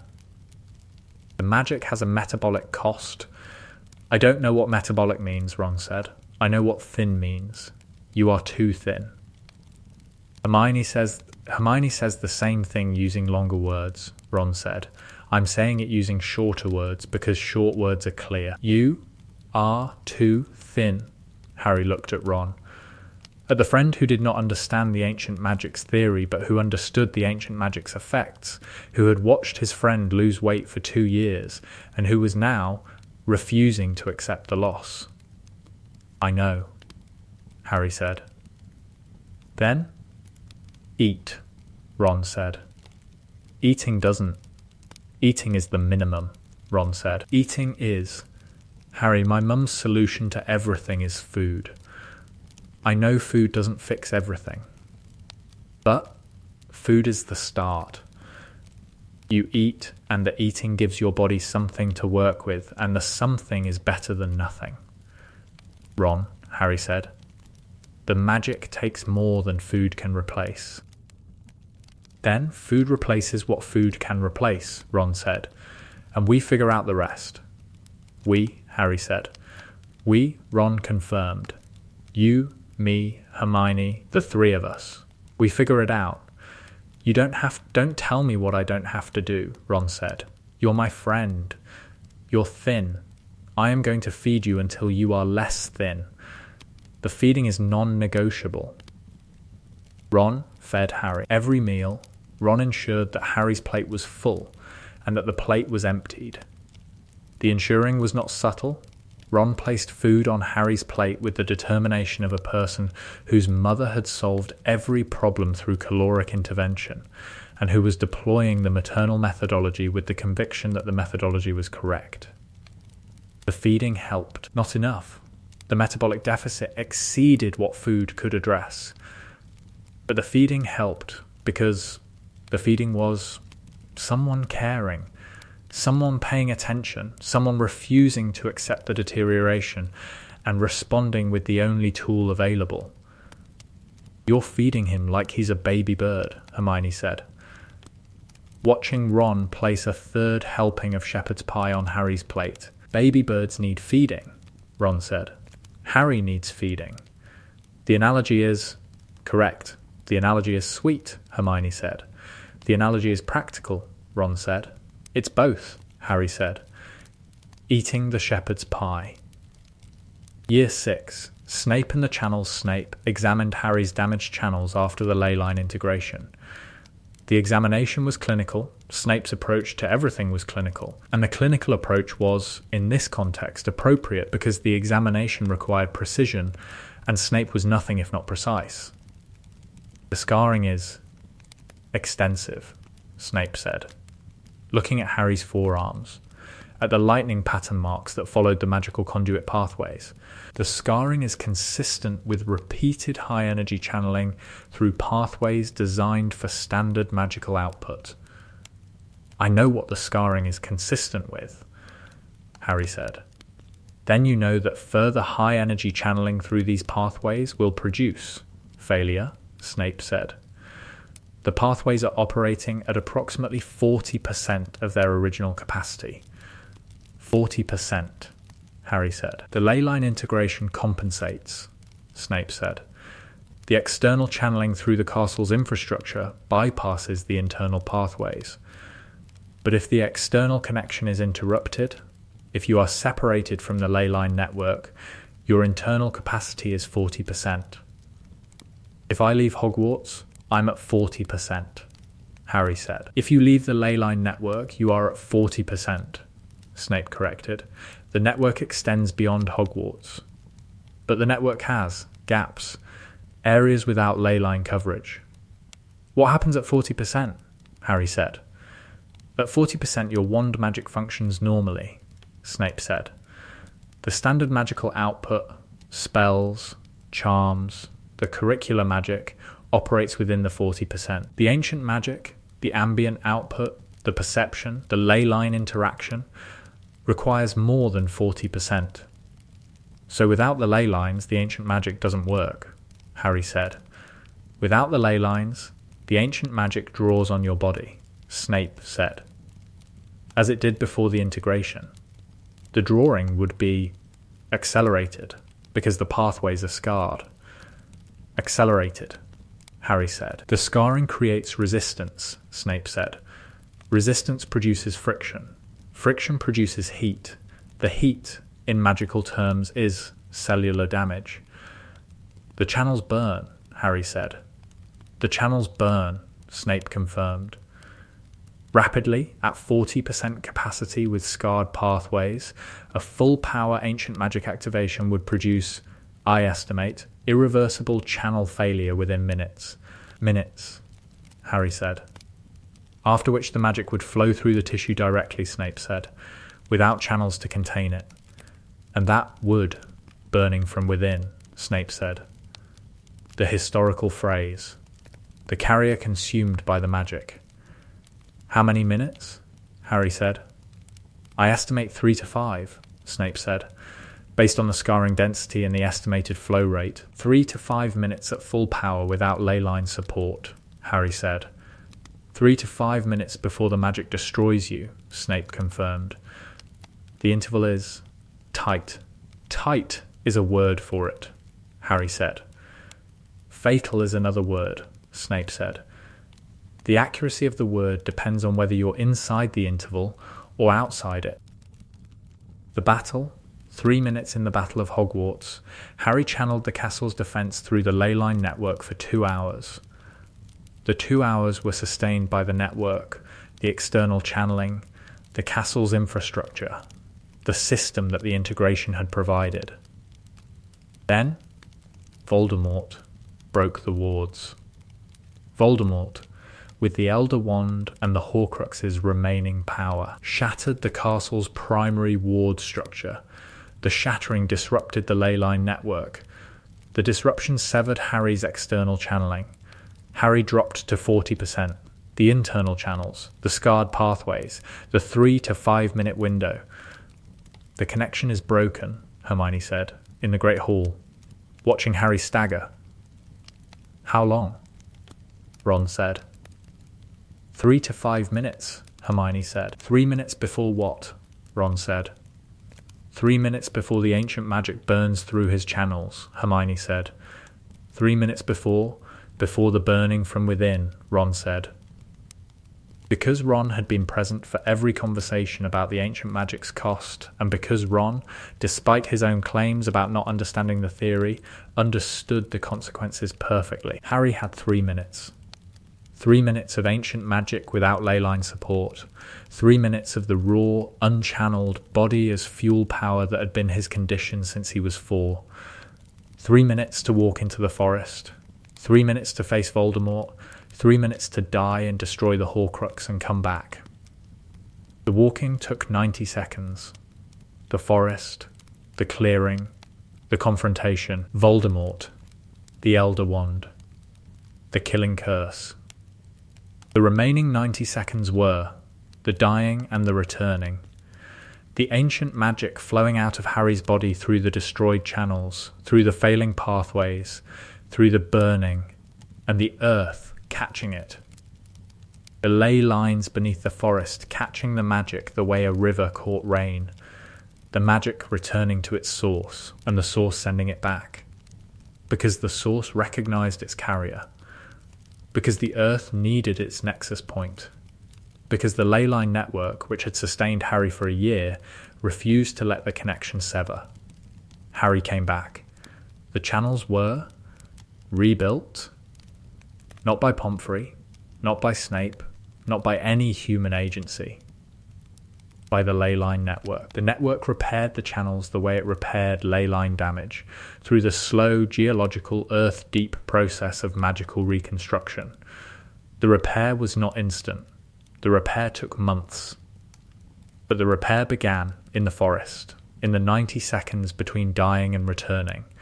And the beginning was the earth saying, "We know you. We need you." The carrying continues. 30 years later, the Cairngorm Walk Harry at 50 walked the Cairngorm ley line in October.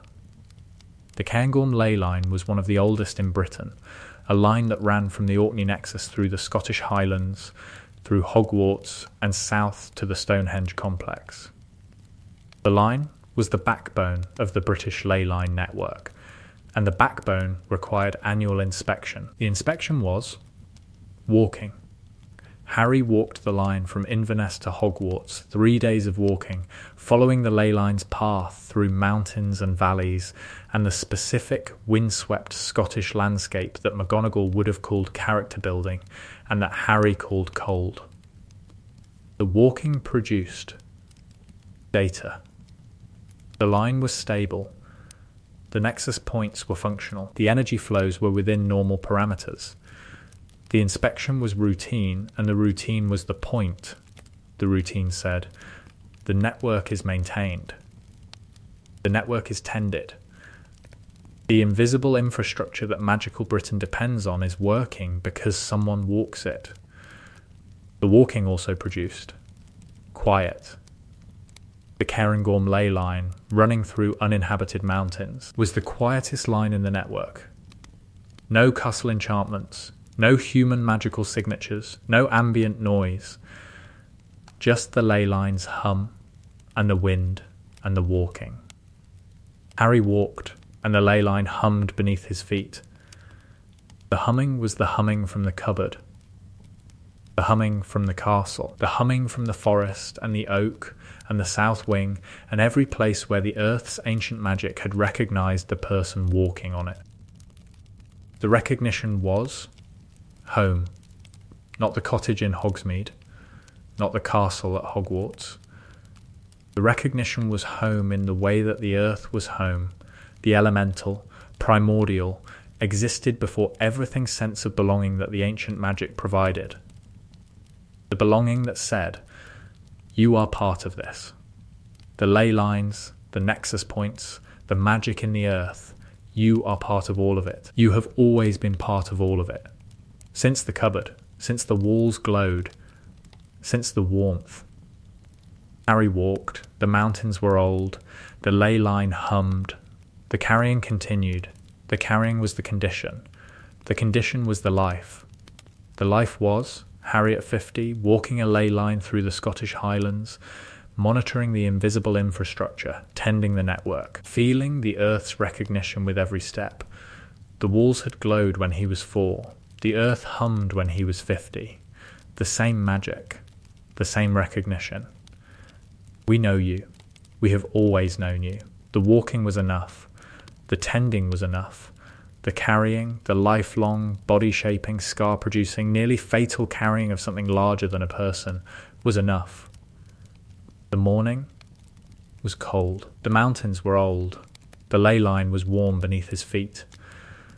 Harry walked. Let us know what you'd like to see next. Year 1. Neville's Remembrall the Remembrall incident demonstrated something about the ancient magic that Harry hadn't anticipated. Proximity effects on magical objects. Neville's Remembrall arrived at breakfast. The glass ball, designed to glow red when the holder had forgotten something, sat on the Gryffindor table. Standard magical artifact. Standard enchantment.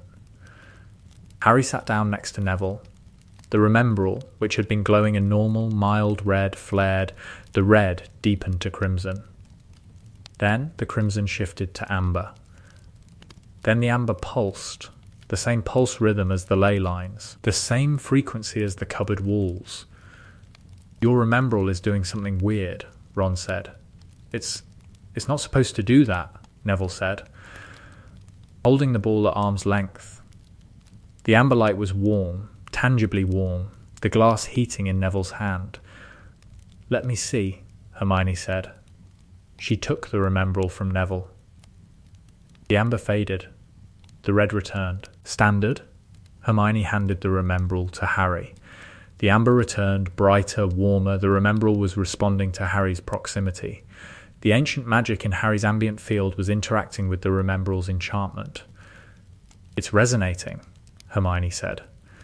Your ambient magic your field is amplifying the Remembrall's enchantment. Amplifying it into what? Harry said. The Remembrall was now producing light in colours that Remembralls were not designed to produce. Gold, amber, a deep violet that had no relationship to the original red. Into... I don't know. Hermione said.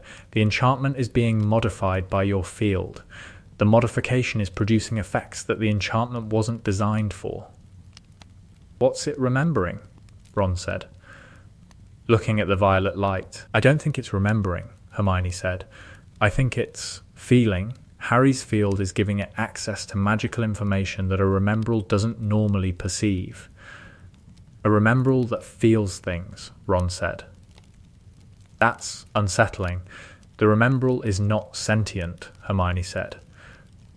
The Remembrall is a simple enchantment being overwhelmed by a complex magical field. The overwhelm produces noise. Harry put the Remembrall down. The colours faded. The red returned. Neville took it back. Please don't sit next to my Remembrall, Neville said. Sorry, Harry said. It's fine, Neville said. Just your magic makes my things do strange things. Your magic makes everything do strange things, Ron said. My chess set's been acting up since September. The knight keeps saluting you. The knight salutes you? Hermione said. The knight salutes Harry whenever Harry walks past, Ron said. Which is... it's a chess piece. Chess pieces don't have opinions about who walks past them. Enchanted chess pieces have basic responsive enchantments, Hermione said. Harry's field may be, triggering the responsive layer. My chess pieces are responding to Harry, Ron said. Your chess pieces are responding to a hyper-saturated magical field that is overwhelming their basic enchantment architecture, Hermione said. My chess pieces have a crush on Harry, Ron said. That is not what I said, Hermione said. That is what is happening, Ron said. Year 4, the second task, the lake, the hostages, the hour to retrieve them, demonstrated what ancient magic did to water. Harry entered the lake. The gillyweed allowed Harry to breathe underwater. Standard magical intervention. Standard solution. The ancient magic's response to the lake was not standard. The lake's magic was... the lake was old. The lake was as old as the forest, as old as the ley lines, as old as the geological formation that had created the valley where Hogwarts stood. The lake contained magic, ambient, wild, the aquatic version of the forest's old magic. The lake's magic was in the water itself, in the silt, in the creatures that lived in the depths. Harry entered the lake, and the lake's magic recognized him. The recognition was movement. The water around Harry began to circulate. Not randomly, directionally, the water moved Harry. The water carried Harry toward the hostages the way a current carried a leaf, naturally, efficiently, without effort on Harry's part. "He's not swimming," Dumbledore said, from the judge's platform, watching through the enchanted surface view that the judges used to observe the task. "The water is carrying him," Bagman said. He's being transported by the lake. "The lake's ambient magic is responding to his presence," Dumbledore said. "The response is assistive. The lake is helping him," Bagman said. "The lake is responding to a carrier of ancient magic in the way that all concentrations of ancient magic respond to carriers," Dumbledore said. "With recognition. And with accommodation." The accommodation was, Harry reached the hostages in 11 minutes. The standard time was approximately 45 minutes. The lake had reduced the journey by 3/4 through the simple mechanism of carrying Harry where he needed to go. The judges debated the scoring. The debate was, did the lake's assistance constitute an advantage? Was the assistance Harry's doing, or the lake's? Was the assist fair? "The boy didn't summon the current," Karkaroff said. "The current happened. The happening is not a skill. The happening is a response to Mr. Potter's magical condition," Dumbledore said. "The condition is part of who he is. Penalizing the condition is penalizing the person. The condition gives him an unfair advantage," Karkaroff said. "The condition also gives him headaches, weight loss, and channel scarring," Dumbledore said. "The advantages and the costs are inseparable." The scoring was, Harry received second place. First place went to Cedric, who had completed the task through skill rather than through ambient magical accommodation. The scoring was fair, imperfect, but fair. "Second place," Ron said. "After, because the lake helped you." "Second place because the lake doing the work isn't the same as me doing the work," Harry said. "The lake carried you," Ron said. "And carrying isn't the same as swimming," Harry said. Cedric swam. "I was carried." "You were carried by an ancient magical lake," Ron said. "A lake that helped me without asking, and that I couldn't control, and that reduced my effort to approximately 0, Harry said. "Which is, Ron, it's not an achievement. An achievement requires effort.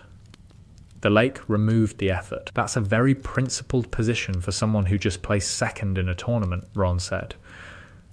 "Principled is all I've got," Harry said. "The magic does the work. I just happen to be there."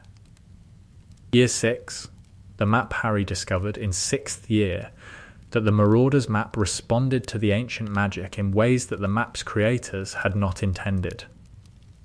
The map showed Hogwarts. The map showed the castle's layout, the corridors, the rooms, the people. The map was a standard magical cartographic artifact, complex, brilliant, but standard. In Harry's hands, the map showed more. The map showed the ley lines.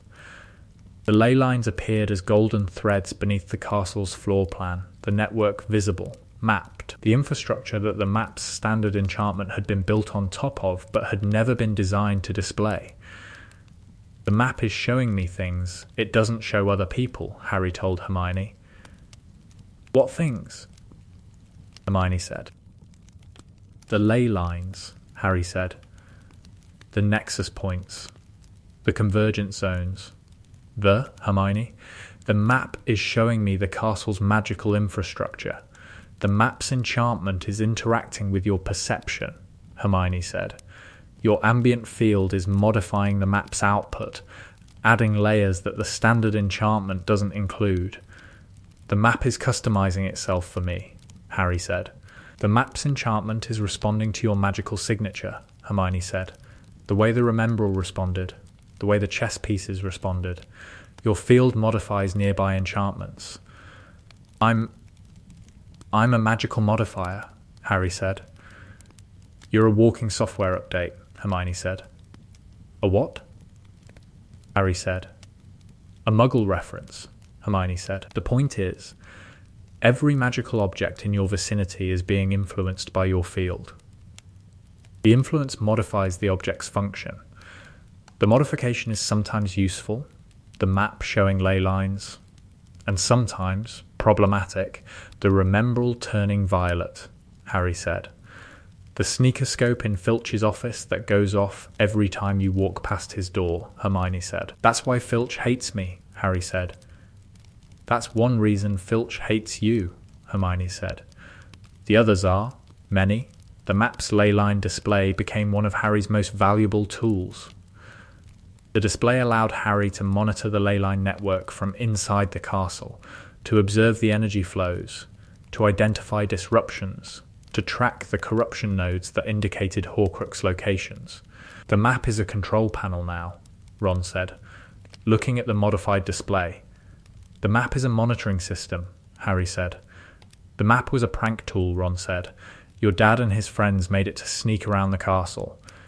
Now it's a monitoring system for geological magic infrastructure. Times change, Harry said.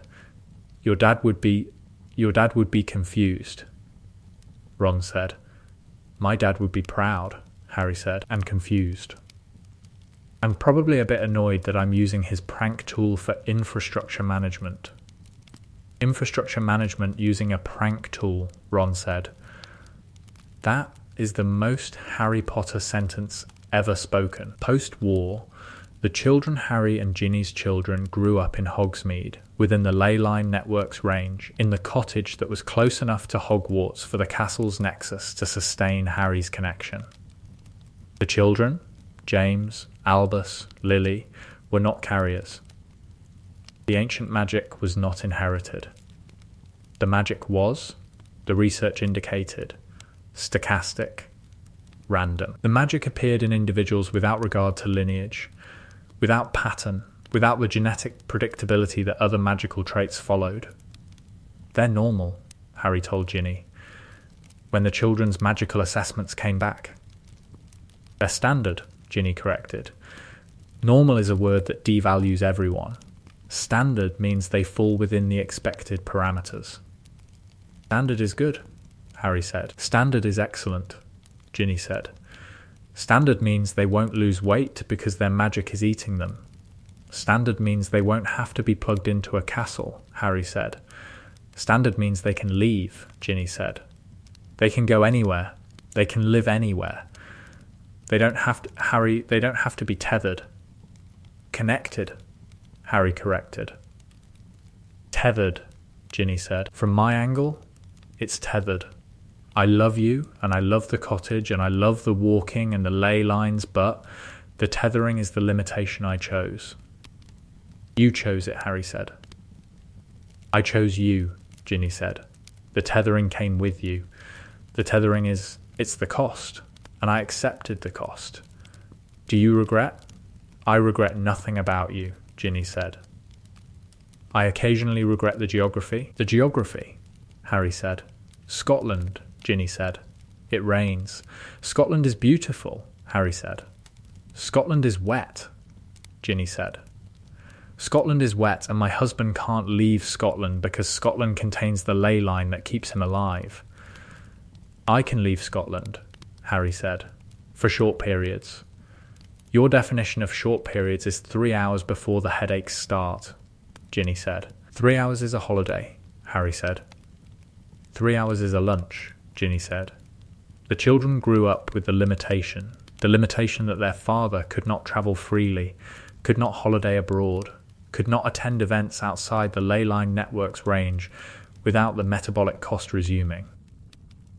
The children accepted the limitation the way children accepted the architecture of their parents' lives, without full understanding, with occasional frustration, and with the recognition that the limitation was part of who their father was, and that the who included saving the world, which balanced the geographical restrictions.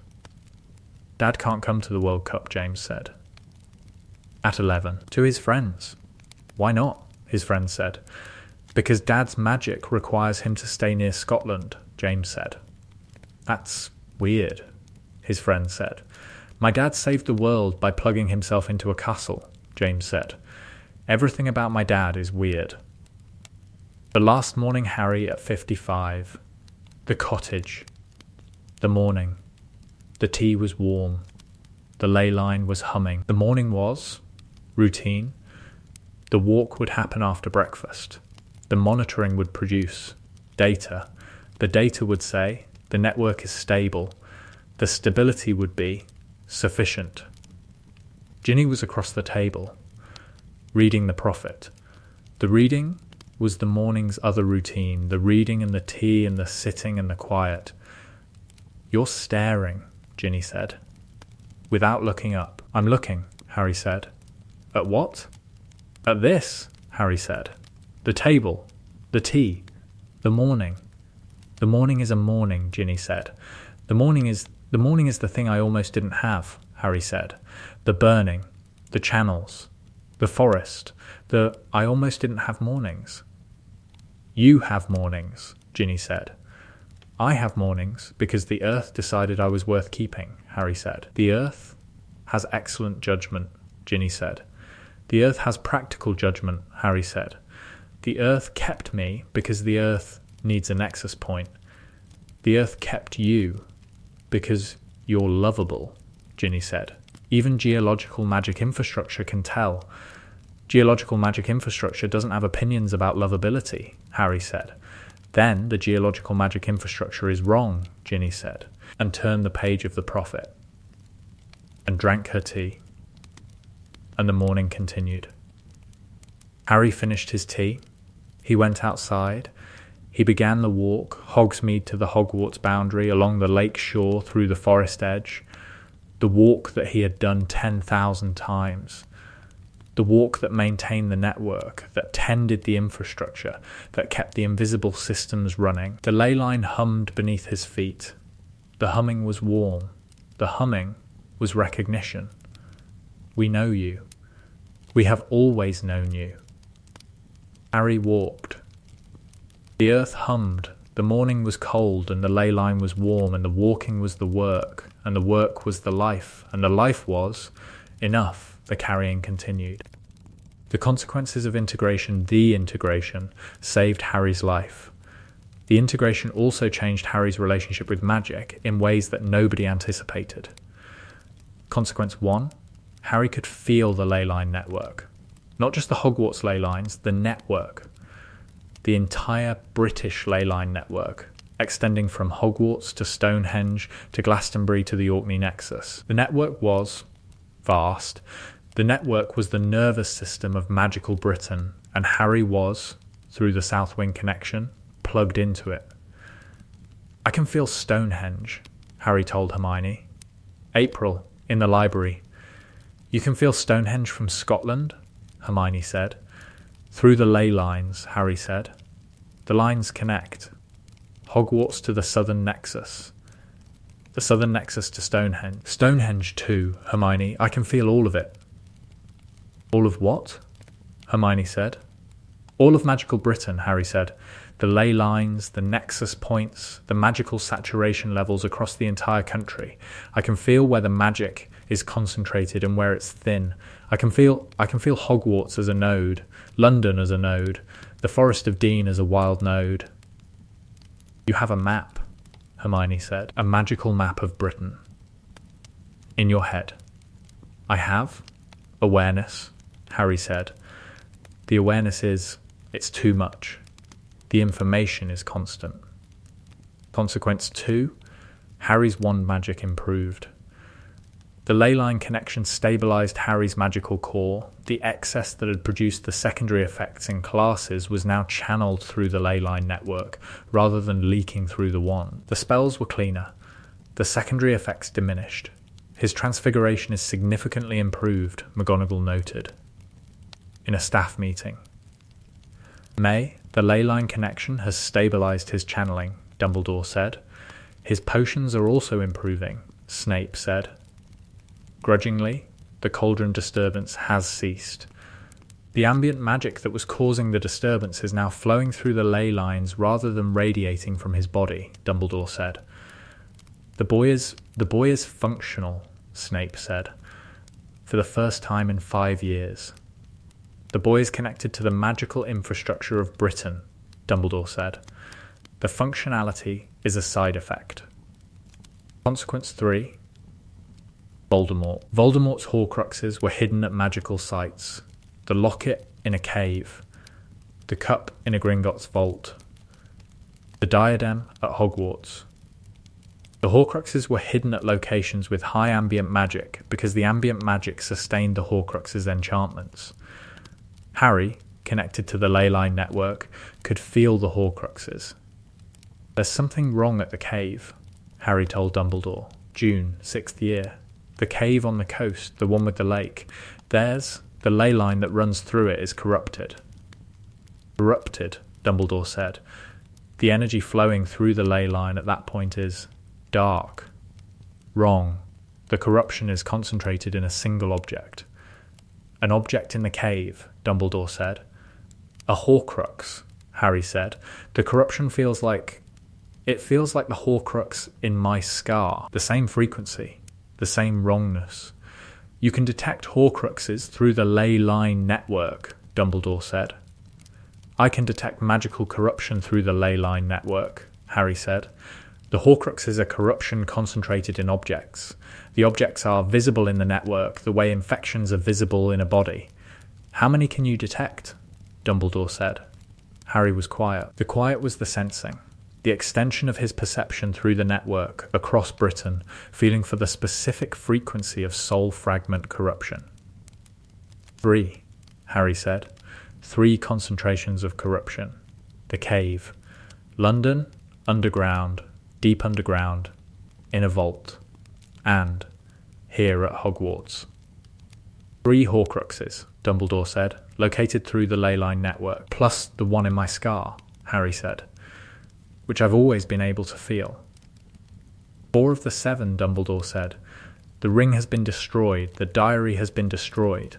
That leaves 5, you've located 4 of the remaining 5. What's the 5th? Harry said. Nagini, Dumbledore said. The snake. Nagini is not stationary. Nagini moves with Voldemort. The ley line network cannot detect a mobile Horcrux. But the other 4? The other 4 can be located and destroyed, Dumbledore said. Through your connection to the network. Through me, Harry said. Through you, Dumbledore confirmed. 7th year. The hunt. The Horcrux hunt was different with ancient magic. The hunt was faster. Harry could locate the Horcruxes through the ley line network rather than through research and deduction. The locket, the cup, the diadem, each was visible as a corruption node in the network. Each was locatable with precision that research alone could not achieve. But the hunt was also more costly. Each Horcrux destroyed required Harry to channel ancient magic, to direct the ley line energy through the Horcrux's enchantments, to overwhelm the soul fragment with the primordial force that the fragment's corruption opposed. Each destruction depleted Harry. The ley line connection sustained him, but the sustaining was not infinite. The destruction of a Horcrux was a massive energy event, and the event drew on Harry's body as well as the network. You're losing weight again, Hermione said. After the locket. November, the locket took a lot, Harry said. How much is a lot? Hermione said. 3 weeks, Harry said. The locket's destruction cost approximately 3 weeks of metabolic reserves. 3 weeks, Hermione said. The ley lines covered most of it, Harry said. But the interface, the point where the magic flows through me, the interface has limits. You're the bottleneck, Hermione said. I'm the bottleneck, Harry confirmed. The ley lines have unlimited energy. My body does not. The energy flowing through me it's like running a river through a pipe. The pipe has a maximum capacity. And you're exceeding the maximum, Hermione said. With every Horcrux, Harry confirmed. How many more can you do? Hermione said. I don't know, Harry said. Guess, Hermione said. 2, Harry said. Maybe 3. Before the pipe breaks, Hermione said. Before the interface fails, Harry said. Before my body can't handle the flow. What happens if the interface fails? Hermione said. Harry was quiet. Harry, Hermione said. What happens? The documented cases, Harry said. The 3 carriers who died. They died because the interface failed. The magic overwhelmed the body, the burning from within, Hermione said. Yes, Harry said. So every Horcrux you destroy brings you closer to the same fate as the 3 documented carriers who didn't survive, Harry said. And you're doing it anyway, Hermione said. The Horcruxes have to be destroyed, Harry said. Voldemort has to be stopped. And I'm the only person who can locate them through the network. There has to be another way, Hermione said. There isn't, Harry said. The ley line network is the tool. I'm the only person who can use the tool.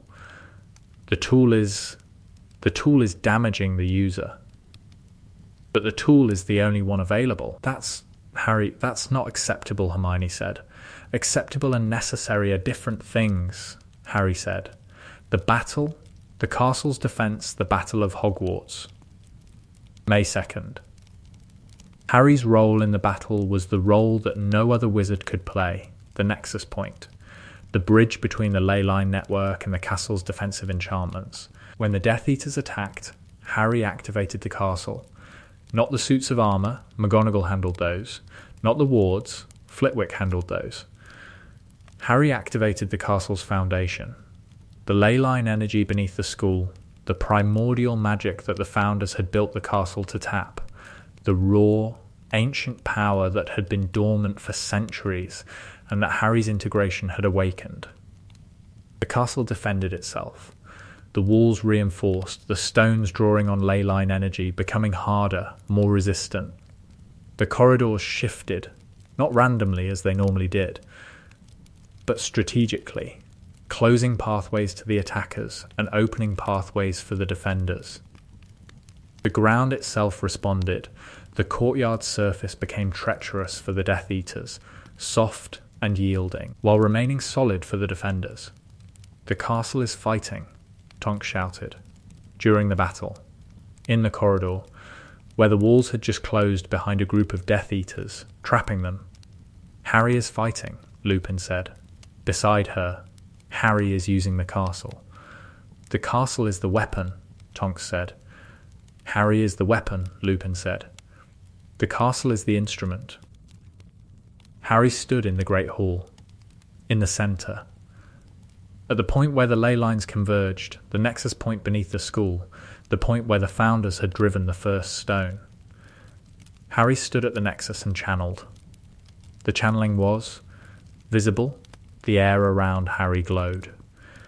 The amber light, the same light from the cupboard, from the arena, from the south wing integration, pulsed from Harry's body in waves. The waves flowed into the floor, through the castle, into the walls and the corridors and the ground. He's glowing, Ron said, from across the Great Hall. He's channeling the ley line network through the castle's enchantments, Hermione said. He's powering the entire defensive structure. He's powering the castle, Ron said. Harry is powering Hogwarts. The powering lasted 2 hours. 2 hours of Harry standing at the nexus point, channeling ancient magic through his body into the castle, sustaining the defensive enchantments that were keeping the Death Eaters from overwhelming the defenders. The cost was enormous. With each hour, Harry's physical reserves depleted. The ley lines provided most of the energy, but the interface, Harry's body, the pipe through which the river flowed, was operating at maximum capacity, and the maximum was not sustainable. He's going to burn out, Hermione told McGonagall. Hour 2. The channeling is. The metabolic cost is exceeding his body's capacity. How long can he sustain it? McGonagall said. Minutes, Hermione said. Maybe less.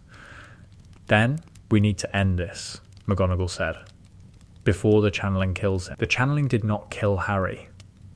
The channeling stopped because the battle reached the point where the castle's defence was no longer the primary engagement, where the fighting moved from siege to confrontation, from the walls to the interior, from the castle versus army to the individual versus individual combat that decided wars. Harry stopped channeling. Harry collapsed. The collapse was not dramatic. Harry's legs gave out. Harry sat on the floor of the Great Hall, and the sitting was not a choice but a consequence. The body had given what it had.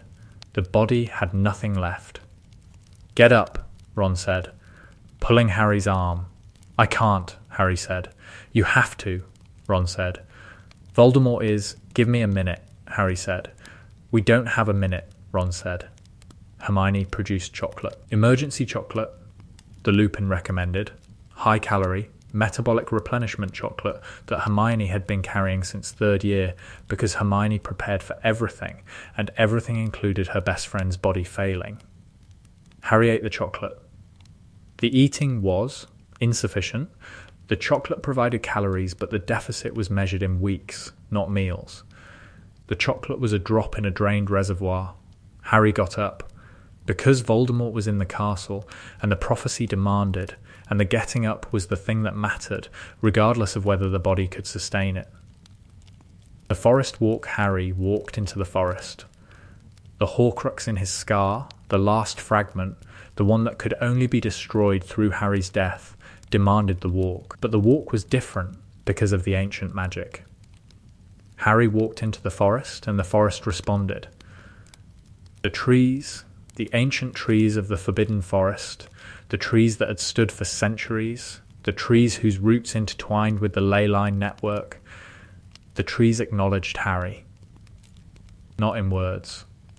In the way that ancient things acknowledged ancient things. Through presence. Through the humming, the subsonic teeth felt earth-deep humming that Harry had first heard in the cupboard, and that was, here in the forest, the sound of the entire ley line network recognizing a nexus point walking through its territory. The centaurs watched. From the trees. The centaurs who had always been cryptic, always been remote. The centaurs who read the stars and spoke in riddles. The centaurs watched Harry walk through their forest with expressions that were not pity and not awe, but recognition. The recognition of a person carrying something old. The stars spoke of this, Firenze said, from the tree line, as Harry passed. Of what? Harry said. Of the carrier returning to the earth, Firenze said. The ancient magic returns to its source. The carrying ends where the carrying began. I'm not returning to the earth, Harry said. You are walking toward the one who fears death, Firenze said. You carry the magic that is life. The meeting of life and death is the oldest story. The earth knows this story. Harry walked through the forest toward Voldemort. The walk was the end of carrying, the end of the weight, the burning, the constant perception, the metabolic cost. The walk was toward death, and the walking was... Relief was the wrong word. The walking was the body's recognition that the carrying was ending. One way or another. Harry stood in the clearing. Voldemort was there. The Death Eaters were there. Harry Potter, Voldemort said. The boy who lived. Come to die.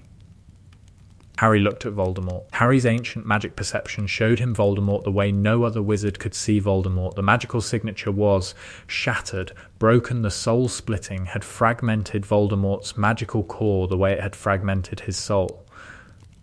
The signature was wrong, corrupted. The same corruption that Harry felt in the Horcruxes. But worse, the corruption was the source rather than the product. "You're broken," Harry said. "I am immortal," Voldemort said. "You're broken," Harry repeated. "Your magic is fractured. The Horcruxes didn't make you immortal.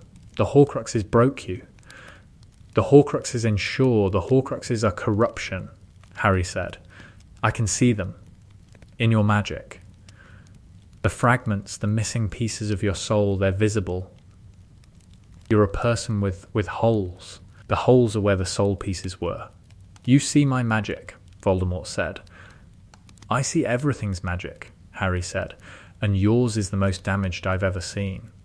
"Damaged is a perspective," Voldemort said. "From my perspective, I am perfected. From my perspective, you're dying," Harry said. "Slowly, the corruption it's eating you. The Horcruxes are eating you from the inside." "Enough," Voldemort said, and raised his wand. The killing curse hit Harry. Harry died. And the ancient magic, the magic that was life force, the magic that was the primordial energy of existence, did not die with him. The ancient magic flowed through the ley line connection that Harry had established, through the network, into the earth. The magic returned to its source, the earth, the stones, the ley lines that had existed before wizards and before Hogwarts and before everything. And the magic flowing through the network encountered the Horcrux in Harry's scar. The Horcrux, the corruption, the fragment, the wrong thing, was caught in the flow. The ancient magic carried the Horcrux away from Harry's body the way a river carried debris. Naturally, inevitably, without intent. The Horcrux was destroyed. Not by Harry's death, by the ley line network's immune response. The network, which Harry had been integrated into for a year, treated the Horcrux as the corruption it was. The network expelled the corruption, the expulsion destroyed the fragment. Harry came back.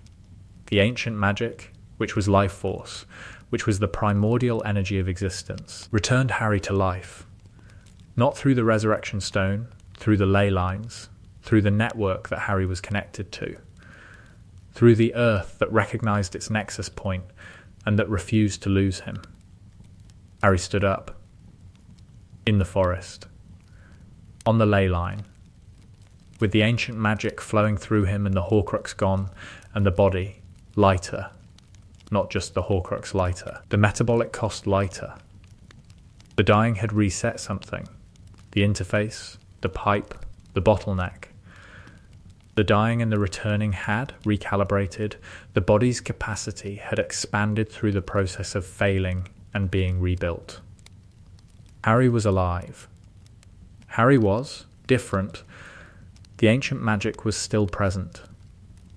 The perception was still active, but the cost, the burning, the weight loss, the metabolic drain was reduced. The ley line integration was deeper. The connection was stronger. The body had been rebuilt by the network. Harry went back to the castle. Harry confronted Voldemort. The Elder Wand, the Expelliarmus, the rebounding curse. Voldemort died. The Horcruxes were destroyed. The war was over. After Harry Potter at 30 was the Keeper of the Ley Lines. The title was not official. No institution had created the title. No ministry had granted it. The title was descriptive. Harry was the person who maintained the ley line network, who monitored the nexus points, who ensured that the magical infrastructure of Britain remained stable and functional. The work was quiet.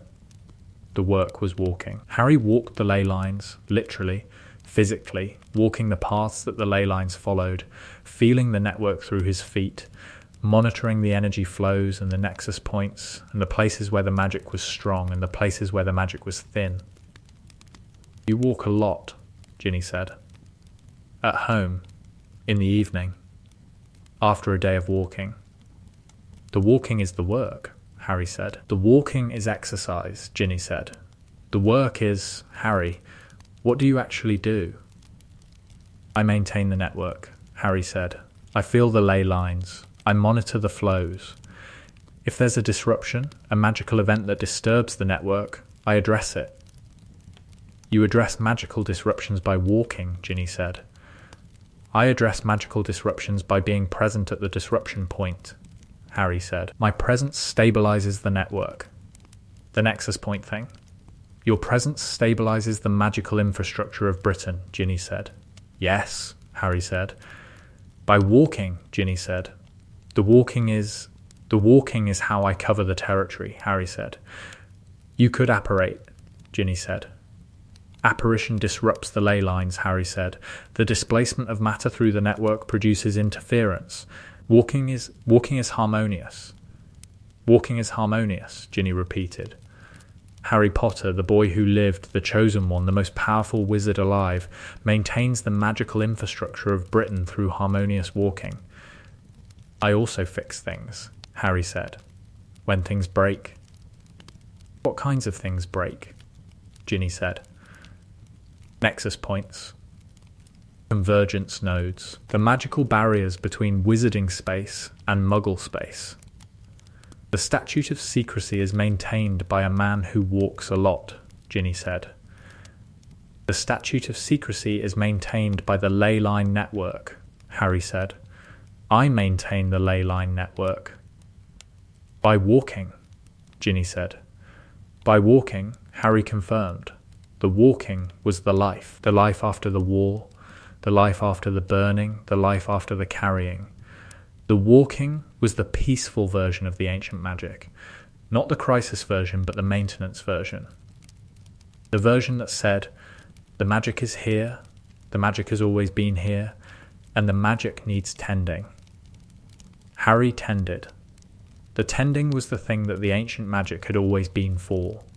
Not warfare, not power, not the strategic application of primordial force. Tending, maintenance, the care of the magical world's invisible infrastructure. You're a magical plumber, Ron said, at the pub. Monthly drink. I'm a keeper, Harry said. You're a keeper who fixes magical pipes, Ron said.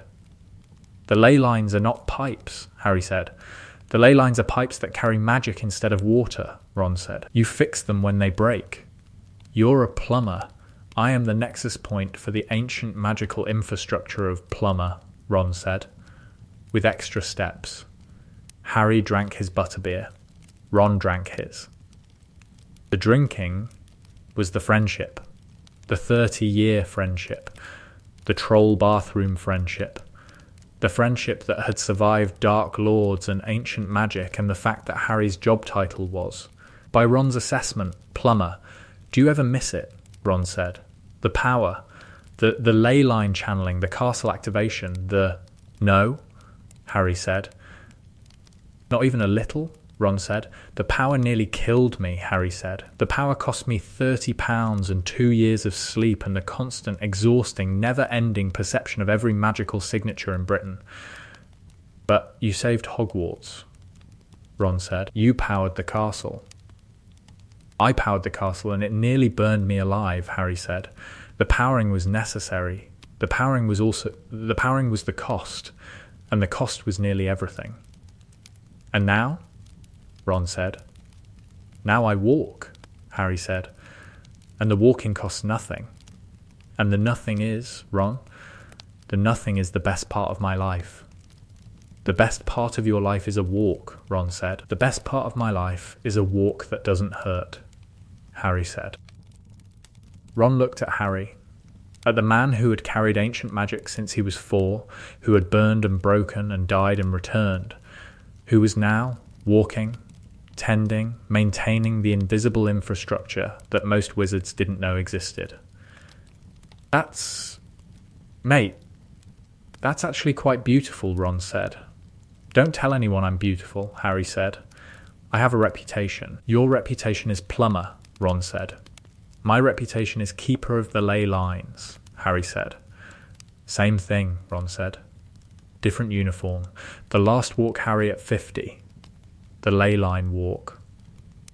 October, the walk was the daily walk. the route that followed the ley line from Hogsmeade to the Hogwarts boundary, along the lake shore, through the edge of the Forbidden Forest, back to the village. The walk took 2 hours. The walk produced monitoring, data, the constant, gentle, non-destructive awareness of the ley line's condition. The walk also produced peace.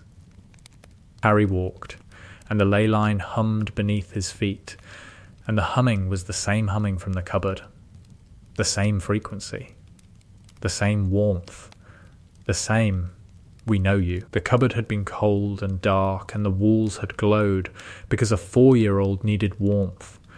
The ley line was warm and light, and the earth glowed because a 50-year-old was tending it. The same magic, different expression. 46 years between the cupboard and the walk, and the magic was the same, the primordial, ancient, older than everything magic that existed in the earth and that had recognized, in a child in a cupboard, something that belonged to it. Harry walked. The earth hummed. The humming was not a spell, not an incantation, not the directed application of will. The humming was the earth's acknowledgement of the person walking on it. The person was Harry. The walking was the tending. The tending was enough. Let us know what you'd like to see next. More scenes the Dursleys. What they saw the Dursleys did not understand what was happening in the cupboard. The Dursleys understood that the boy was wrong. Wrong in the way that Petunia had always known magic was wrong. Wrong in the way that made the kettle boil when nobody turned it on, and the garden grow faster than the neighbours, and the lights flicker during arguments. The cupboard walls glowing was the thing that Vernon noticed in 1985. Vernon noticed because the glow leaked under the cupboard door, a thin line of amber light, visible from the hallway, visible at 3 a.m. when Vernon came downstairs for a glass of water. "The boy is doing something in there," Vernon told Petunia. The next morning. "He's sleeping," Petunia said. "He's doing something," Vernon said. "There's light. Under the door. In the middle of the night. He's probably reading," Petunia said. "He doesn't have a light," Vernon said. "He doesn't have a book. The light is coming from—" "Don't say it," Petunia said. "The light is coming from the walls," Vernon said. Petunia knew what the light was. Petunia had grown up with Lily, had watched Lily make flowers bloom in the garden by looking at them, had watched Lily's accidental magic produce effects that Petunia could not replicate and could not accept. Petunia knew that the light in the cupboard was the word Petunia would not say. "It's a nightlight," Petunia said. "I'll check." Petunia checked. The walls were not glowing when she opened the door. The glow had faded, as it always faded when someone other than Harry was present. The cupboard was dark. The boy was asleep. "No light," Petunia said. "I saw light," Vernon said. "There's no light," Petunia said. "Go to bed." The Dursleys managed the light by not acknowledging it. The not acknowledging was the Dursley method. The method that had managed Lily's magic, that managed the boy's presence, that managed everything that did not fit the Dursley understanding of how the world should work. The managing failed in 1988. Harry was 8. The managing failed because the ancient magic expanded beyond the cupboard. The garden exploded, not literally. The garden produced growth. In a single night, between May 15th and May 16th, the Dursleys' garden produced 8-foot sunflowers, tomatoes the size of footballs, and a hedge that grew 3 feet in 12 hours and that blocked the view of number 6's new conservatory, which Vernon had been envying for months. "The hedge," Vernon said. "At breakfast, looking out the window." "The hedge grew," Harry said. "At the table, eating toast. Hedges don't grow 3 feet in a night," Vernon said. "This one did," Harry said. "Did you do something to the hedge?" Vernon said. "I didn't do anything," Harry said. "The hedge just grew. The hedge had grown because Harry's ambient magic had saturated the garden's soil. The saturation was the ancient magic doing what ancient magic did, feeding the earth, accelerating growth, producing effects that the modern world could not explain because the modern world did not know what ancient magic was. The Dursleys hired a gardener. The gardener cut the hedge. The hedge grew back in 3 days. Your hedge has a growth disorder, the gardener told Vernon. My hedge has a nephew disorder, Vernon muttered. Year 1. The first ley line walk Harry discovered the ley lines on foot. In October of first year. The discovery was accidental. Harry was walking the grounds and he felt a line. The line ran beneath the grass, invisible to the eye, tangible to Harry's ancient magic perception. The line was energy. A river of magical energy flowing through the earth, following a path that was older than the castle, older than the forest, older than the lake. Harry followed the line. The following was instinctive. The ancient magic in his blood responding to the ancient magic in the earth. The recognition of like by like that had produced the cupboard glow and the garden growth and the castle stirring. The line led to the lake shore. At the shore, the line met another line, a convergence, a meeting of two flows. The convergence produced a node, a point where the energy was concentrated, where the magic was dense and warm and present. Harry sat on the node, on the lake shore, at the point where the ley lines converged. The sitting was, relief, the constant noise of the castle's enchantments, the ambient magical signatures of 400 students, the layered enchantments of 1,000 years, all of it dimmed. The ley line node was, Harry didn't have the word. The ley line node was a frequency that matched his own. The matching produced quiet. You found the convergence, Dumbledore said. Behind him. Harry had not heard Dumbledore approach, the first time in Harry's life that someone had approached without Harry's perception detecting them. How did you... Harry started. I have walked these grounds for 50 years, Dumbledore said. I know where the quiet places are. Quiet, Harry said. It's quiet here. The convergence absorbs ambient magic, Dumbledore said. The node acts as a sinkhole. The magic flows toward the convergence, and the convergence absorbs it. In the vicinity of the node, the ambient level drops. The noise stops, Harry said. The noise reduces, Dumbledore said. For a person with your perception, the reduction must be, welcome. It's the first time I've been able to think without the castle shouting at me, Harry said. The castle shouting, Dumbledore said. An apt description. The enchantments, Harry said. The wards, the signatures, everything. It's constant since I arrived. The castle is the loudest place I've ever been. And yet the castle is the safest place for you, Dumbledore said. Safe and loud, Harry said. A common combination, Dumbledore said. Harry returned to the convergence point every evening after that. The returning was the first routine he'd established at Hogwarts, the first self-directed coping mechanism for the perception that threatened to overwhelm him. The convergence was the quiet. The quiet was necessary. He goes to the lake every night, Ron told Hermione. November, he's found a ley line convergence, Hermione said. The convergence dampens the ambient magical noise. The noise? Ron said. Harry perceives magic the way we perceive sound, Hermione said. Living in Hogwarts, for Harry, is like living inside a concert hall that never stops playing. The convergence is earplugs, magical earplugs, at the lake shore, Ron said. The metaphor is approximate, Hermione said. The metaphor is sad, Ron said. He can't get quiet inside the school. He can't get quiet anywhere that has magic, Hermione said.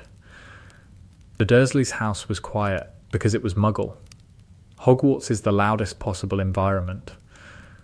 We sent him from the quietest place to the loudest place, Ron said.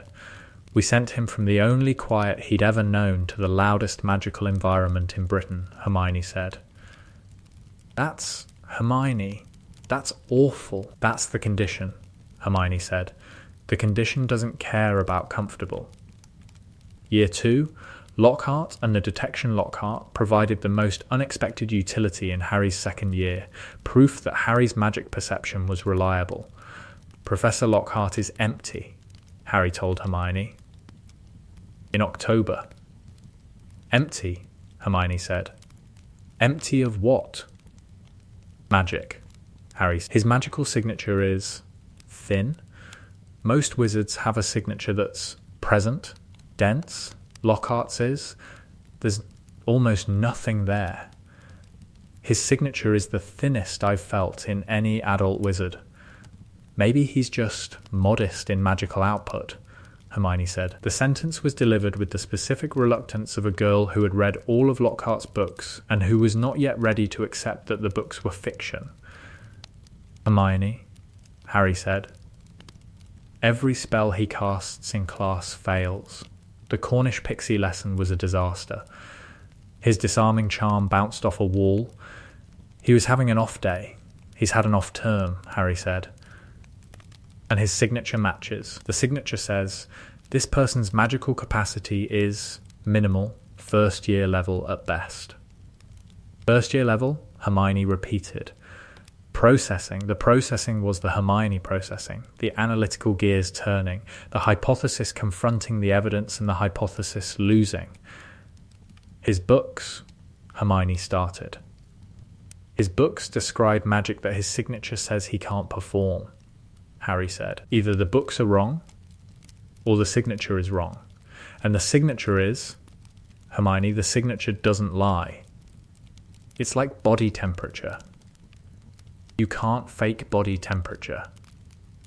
Hermione's faith in Lockhart collapsed in November when the dueling club proved Harry's assessment correct. The collapse was... Hermione did not discuss the collapse. The collapse was private. You were right about Lockhart, Hermione said. In December. In the library. The concession delivered with the specific, grudging Hermione-grade acknowledgement that being wrong produced. The perception was right, Harry said. I just read what it showed me. You read a person's magical capacity through ambient perception, Hermione said. That's, Harry, that's an ability that the Dumley would pay hundreds of thousands of galleons for. The Dumley can't have it, Harry said. I'm not suggesting they should have it, Hermione said. I'm suggesting that the ability to perceive magical capacity through ambient reading is... It's the magical equivalent of X-ray vision. I'd rather have X-ray vision, Harry said. X-ray vision doesn't give you headaches. Year 3, the Patronus, extended the Patronus lesson with Lupin, was the lesson that established the ancient magic's amplification effect. The standard Patronus produces a quantity of positive energy approximately proportional to the caster's emotional commitment, Lupin said. In his office. After the Boggart destruction, your Patronus produced a quantity of positive energy that was disproportionate. Disproportionate how? Harry said.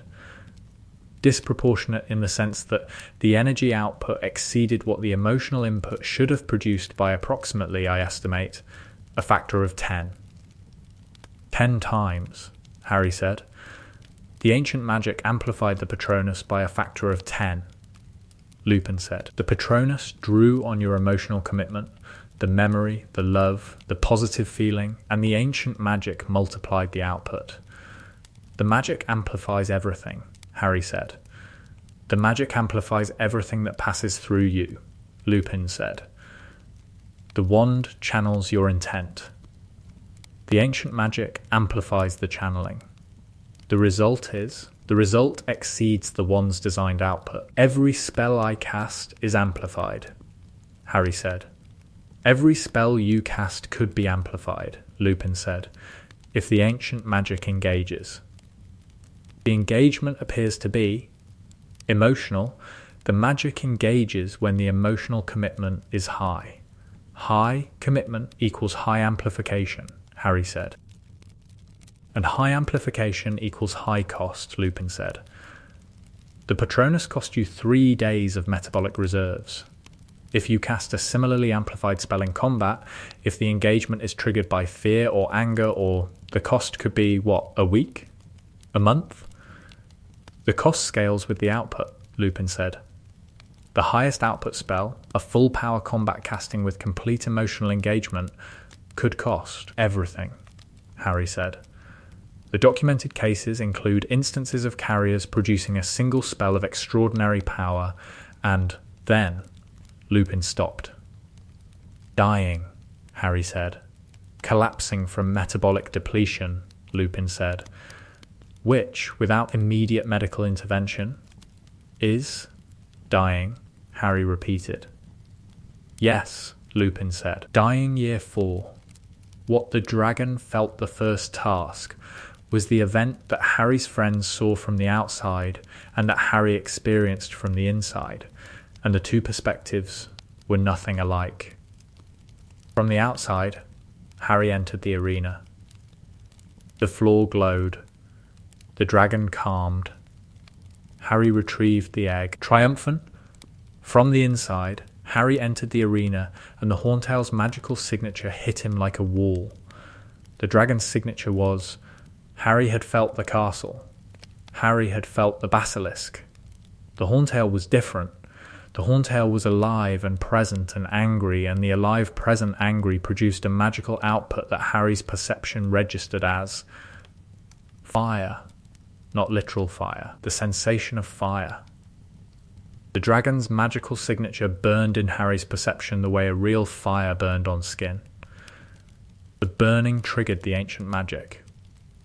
The triggering was involuntary. The stress response, the crisis response, the same response that had cracked the bathroom floor during the troll and that had fed the ley line into the south wing's void. The ancient magic rose in Harry like water in a flood, filling his body, filling his perception, filling the space between Harry and the dragon. The ley lines responded. The arena floor's ley line, a minor line, a tributary of the main Hogwarts network, activated. The activation produced the glow, the cracks, the pacification field. Harry experienced this as pain. The channeling hurt. The ancient magic flowing through his body, out through his feet, into the ley line, through the arena floor. The flow was fire inside his veins. The fire was not metaphorical. Harry's perception, which translated magical energy into sensory information, translated the channeling as heat, intense, sustained, body-wide heat. The dragon calmed. Harry walked to the nest. Harry took the egg. Harry walked back. The crowd saw triumph. Harry felt burns, internal burns. The sensation of a body that had been used as a conduit for forces that the body was not designed to conduct. In the medical tent afterward, Pomfrey examined Harry and found elevated temperature, accelerated heart rate, and what she described as micro tears in the magical conduit system. The physical damage that the channeling had produced on the pathways through which magic flowed in the human body. You've damaged your channels, Pomfrey said. My channels, Harry said. The pathways through which magic flows in the body, Pomfrey said. The pathways are, think of them as blood vessels, but for magic. The channeling during the first task forced more magic through the pathways than the pathways could handle. Like a pipe carrying too much water, Harry said. Like a pipe carrying too much water too fast, Pomfrey said. The pipe stretches. The stretching produces tears. The tears heal. But each healing produces scar tissue. And scar tissue is less flexible than the original. So every time you channel above your body's designed capacity, you damage the channels, Pomfrey said. The damage heals. The healing produces scarring. The scarring reduces the capacity for future channeling. The more I use it, the less I can use it, Harry said. The more you overuse it, the less capacity you have, Pomfrey said. The solution is, don't overuse it. The situations that trigger the overuse they're not scheduled, Harry said. I don't choose to activate the ley lines. The magic activates when there's a threat. Then, avoid threats, Pomfrey said.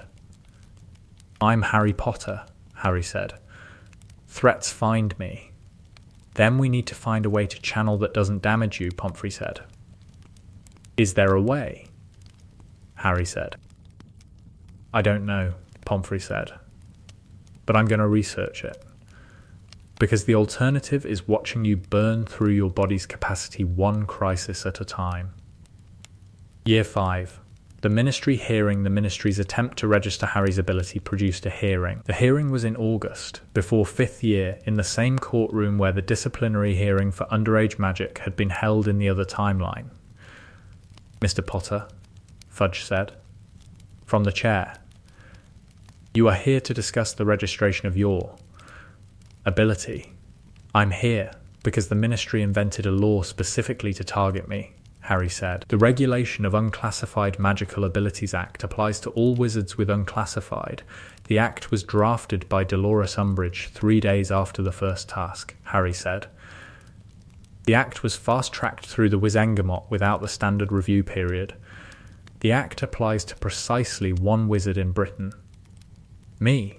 The act is unconstitutional, said Harry's counsel, Augusta Longbottom, who had volunteered for the role because Augusta Longbottom believed in legal process, and because Augusta Longbottom had been looking for an excuse to oppose Fudge since the Dementor debacle.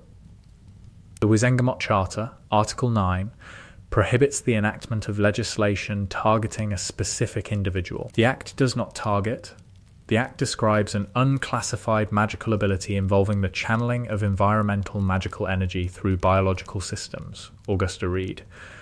Minister, there is one person in Britain who matches that description. The Act is a bill of attainder. The Act is illegal. The hearing lasted 3 hours. The hearing produced, the Act was suspended pending judicial review. The judicial review would take 18 months. The 18 months were the delay that Dumbledore had wanted.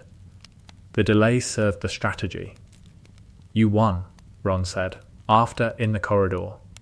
Augusta won, Harry said. I just sat there. You sat there while Neville's Grand tore Fudge apart with constitutional law, Ron said. That was, Harry, that was brilliant. Augusta is the one who's brilliant, Harry said. Augusta is terrifying, Ron said. Terrifying and brilliant.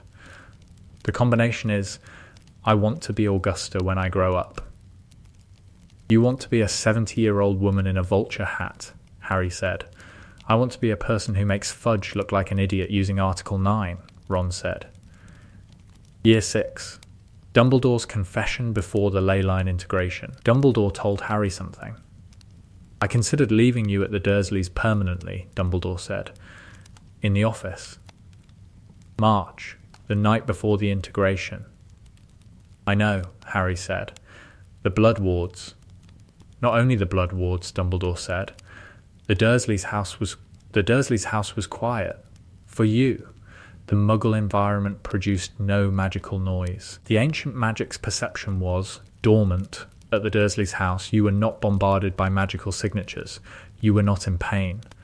The pain is preferable to the Dursleys, Harry said. The pain is preferable now, Dumbledore said. When you were 4, when the walls glowed and the garden grew, the ancient magic was manageable. The magic was small.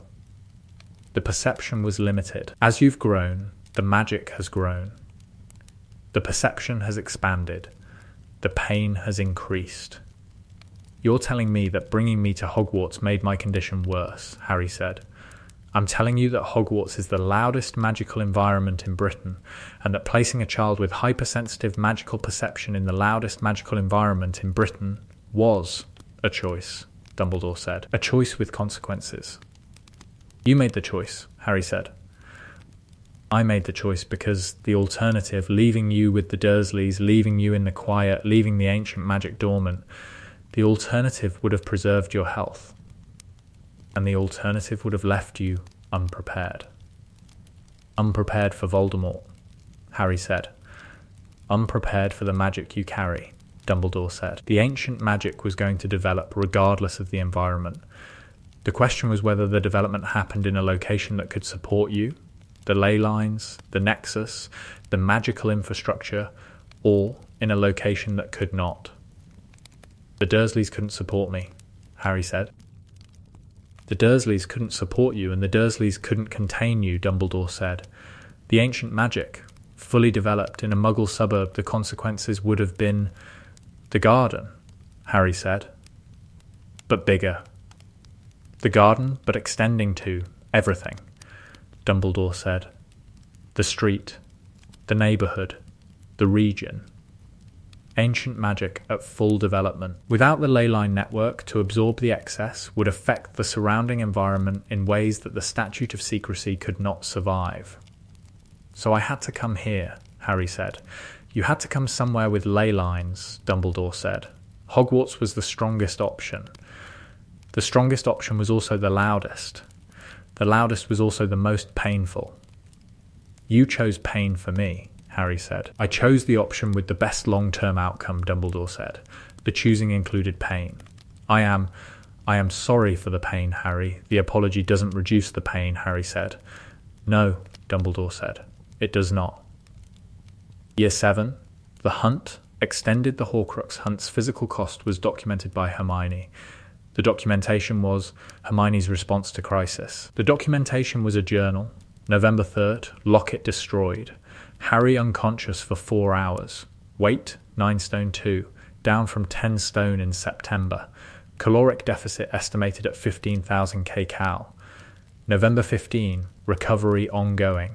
Harry eating approximately 4,000 kcal/day. Weight stabilizing.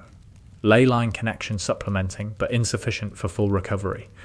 The interface shows signs of stress. Harry reports tingling in his hands and feet, consistent with channel scarring. December 2nd, cup located through ley line network. Harry reports the corruption node is screaming.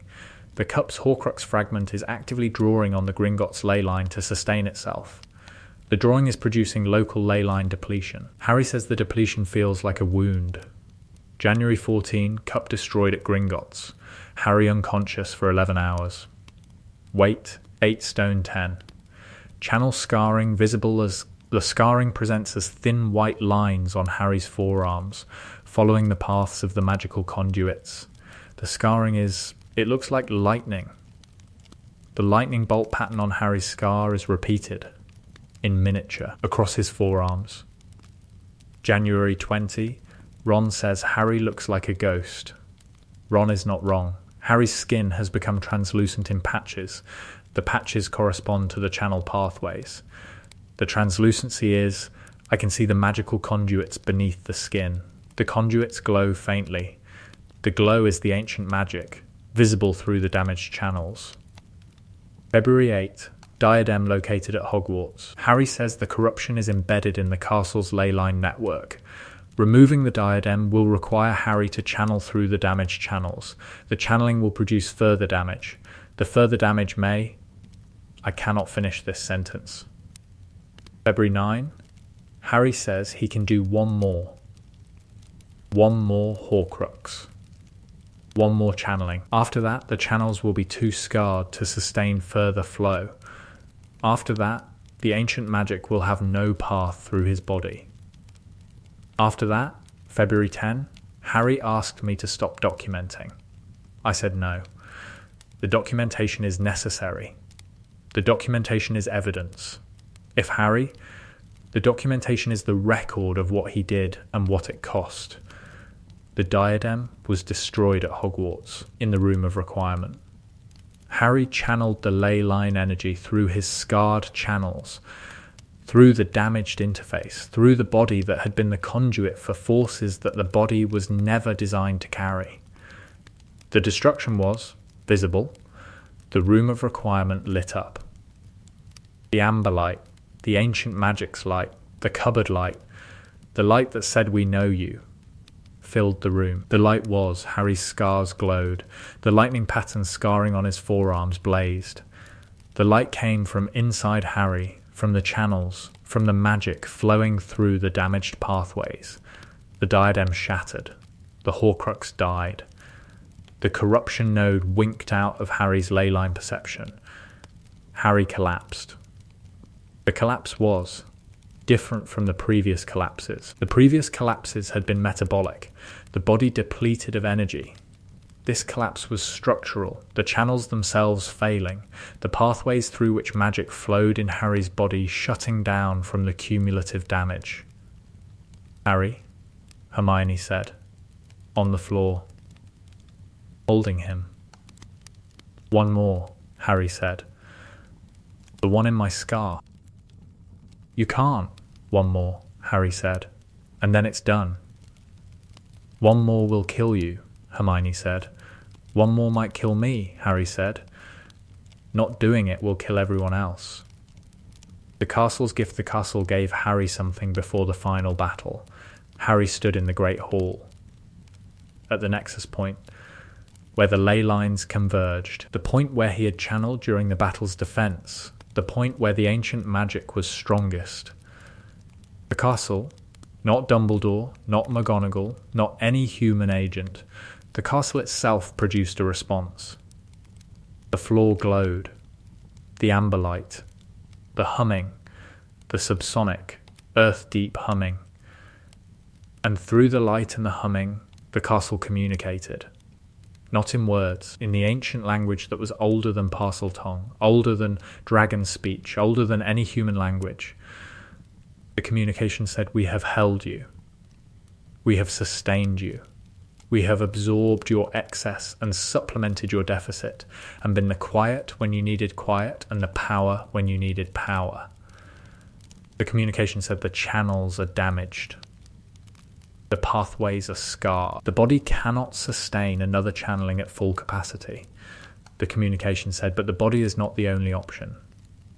The castle offered its own pathways. The castle's enchantments, the castle's ley line network, the castle's 1,000-year-old magical infrastructure.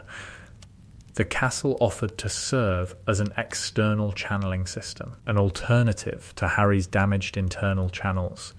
The offer meant you channel through us, not through your body, through the stones, through the enchantments, through the ley lines that have been your shelter and your prison and your home for 7 years.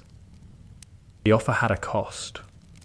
The cost was the connection would be permanent. Harry would be, forever, part of the castle's infrastructure. Not metaphorically, structurally, Harry would be a component of Hogwarts. The way the basilisk had been a component, the way the founder's enchantments were components. Harry would be built into the building. Harry accepted. Because the alternative was dying in the forest with the Horcrux in his scar and without the capacity to destroy it. The acceptance was the walls glowing, the same glow, the first glow. The cupboard at 4 years old, the walls warming because a child needed warmth. The castle at 17, the walls offering themselves because a child needed more than his body could give. The acceptance was the ancient magic's answer to its own question. The question had been, how do you carry something larger than yourself? The answer was, you don't carry it alone. After the war, what Harry became Harry at 30 was part of Hogwarts. Not visibly, not in the way that the portraits were part of Hogwarts or the ghosts were part of Hogwarts. In the way that the ley lines were part of Hogwarts, invisibly, structurally, essentially, Harry's ancient magic flowed through the castle's infrastructure the way the ley line energy flowed through the earth. The flowing was constant, automatic, the integration that the castle had offered and that Harry had accepted. The integration meant Harry could not leave Hogwarts permanently. The connection required proximity. Harry could travel, the ley line network extended across Britain, and the network sustained Harry as long as Harry remained in contact with a ley line. But the primary connection was Hogwarts. The primary connection was the south wing void that Harry had filled, the nexus point where the ley lines converged, the place where Harry's ancient magic and the Earth's ancient magic met. You have to stay near the castle, Ginny said. when they discussed the future. After the war, "I have to stay connected to the ley line network," Harry said. "The castle is the strongest connection point." "Though we live at Hogwarts," Ginny said. "We live near Hogwarts," Harry said. "Hogsmeade, within the network's range. Your magical condition determines where we live," Ginny said. "My magical condition determines a lot of things," Harry said. Harry, that's going to be complicated. Everything about me is complicated," Harry said. "I know," Ginny said. "I married you anyway." "You married me despite the complications," Harry said. "I married you because of the complications," Ginny said. "The complications are what make you, you. The normal version of Harry Potter would be boring. The normal version of Harry Potter would have normal body weight and no scars on his forearms," Harry said.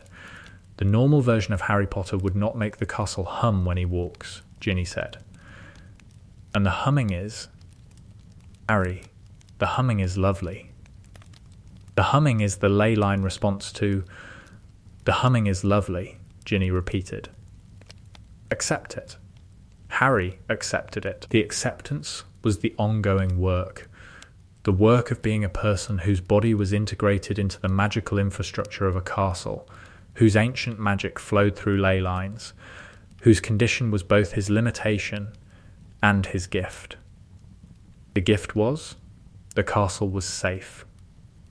Hogwarts, with Harry's ancient magic integrated into its foundations, was the most magically protected structure in Britain. The enchantments were sustained by the ley line energy that Harry's connection provided. The wards were stronger, the defences were more responsive, the castle was alive in a way that it had not been alive for centuries. The limitation was, Harry was the castle's dependency. The castle needed Harry. The ley line integration that sustained Harry also sustained the castle. If Harry left permanently, if the connection was severed, the enchantments would weaken, the wards would degrade, the castle would return to the maintenance level function that had characterized the centuries before Harry's arrival. "You're a load-bearing person," Hermione said. When Harry explained the arrangement, "I'm a component of the infrastructure," Harry said. "You're a load-bearing person," Hermione said, "like the basilisk. The basilisk was a load-bearing creature. You are a load-bearing wizard." "The comparison to a 60-foot killer snake is apt," Hermione said. "The comparison is apt. The basilisk's presence sustained the South Wing ley line for 1,000 years. Your presence sustains the entire ley line network. For how long?" Harry said. "For as long as you're connected," Hermione said. "And when I die?" Harry said. "When you die, the connection transfers," Hermione said. The castle will find another carrier. Eventually, the way the ancient magic found you." "How long is eventually?" Harry said. "Centuries," Hermione said. "Maybe longer. The gap between carriers is. The gap between Isidora Morganac and you was 500 years. 500 years without a carrier," Harry said. 500 years during which the castle operated at reduced capacity," Hermione said. "During which the enchantments degraded and the wards weakened, and the ley lines operated at maintenance level. And when I'm connected, the castle operates at full capacity," Harry said. "When you're connected, the castle operates at a capacity it hasn't achieved since the founders," Hermione said. "No pressure," Harry said. "Considerable pressure," Hermione said. "But you've handled worse." Harry walked the ley lines. Every day. The daily walk that maintained the connection, that monitored the network, that tended the invisible infrastructure. The walk was the work. The work was the life. The life was limited and large. Limited by the need to stay connected. Large because the connection encompassed an entire country's magical infrastructure. Limited because Harry's body bore the scars of the channeling, the lightning pattern marks on his forearms, the translucent patches of skin, the physical evidence of a body that had served as a conduit for forces it was not designed to carry. Large because the serving had saved a world, and the saving was the thing that made the scars worth carrying. The cupboard walls had glowed when Harry was 4. The glow had said, "We know you." The ley lines hummed when Harry walked. The humming said the same thing. The same magic. The same recognition. The same ancient, primordial, older than everything acknowledgement of a person who carried something that the earth had made. The carrying was the condition. The condition was the life. The life was enough. The humming was enough. The walking was enough. The tending was enough. Let us know what you'd like to see next. Additional scenes year 1. Ron's perspective. Ron noticed the weirdness before anyone explained it. "Your ink moved," Ron said. "First week. In the common room. Doing homework." "What?" Harry said. "Your ink. In the bottle. It moved toward you." Ron pointed. Harry's ink bottle was sitting on the table, and the ink inside was tilted. The surface of the ink was angled toward Harry the way water in a glass angled when you tilted the glass, except the bottle was perfectly level. The table might be uneven," Harry said. "The table is level," Ron said. "I checked, because your ink has been doing this since Tuesday." "My ink has been leaning toward me since Tuesday," Harry said. "Your ink, your water glass, and, Harry, this morning at breakfast your pumpkin juice was climbing the side of the cup closest to your hand." "Climbing," Harry said. "Climbing," Ron said. "Juice was going up the side of the cup, toward your hand." "Liquids don't climb," Harry said. "That's my point," Ron said. The liquid phenomenon was, Hermione identified it in week 3. The ancient magic's ambient field affected matter in Harry's proximity. Liquids were the most visible effect because liquids responded to magical fields the way iron filings responded to magnets, by aligning. The alignment was toward Harry, the center of the field, the source of the ambient magic. "Your body produces a constant magical field," Hermione said. "The field attracts matter, especially liquids, which are more responsive to magical fields than solids." "I'm a magnet for juice," Harry said. "You're a nexus of ambient magical energy that produces measurable effects on proximate matter," Hermione said. "He's a magnet for juice," Ron said. "The scientific description is, he's a magnet for juice," Ron repeated. The juice magnetism was funny for approximately 2 weeks. The juice magnetism became less funny when Harry discovered that the effect extended to other liquids, specifically to the potion ingredients in Snape's classroom. "Your proximity is contaminating the ingredients," Snape said. Third potions lesson. After Harry's presence had caused 3 cauldrons in his vicinity to boil unevenly. "I'm not doing anything," Harry said. "Your existence is doing something," Snape said. "Your magical, whatever it is affecting the reagents. The slugs are migrating toward you. The beetle eyes are rolling toward you.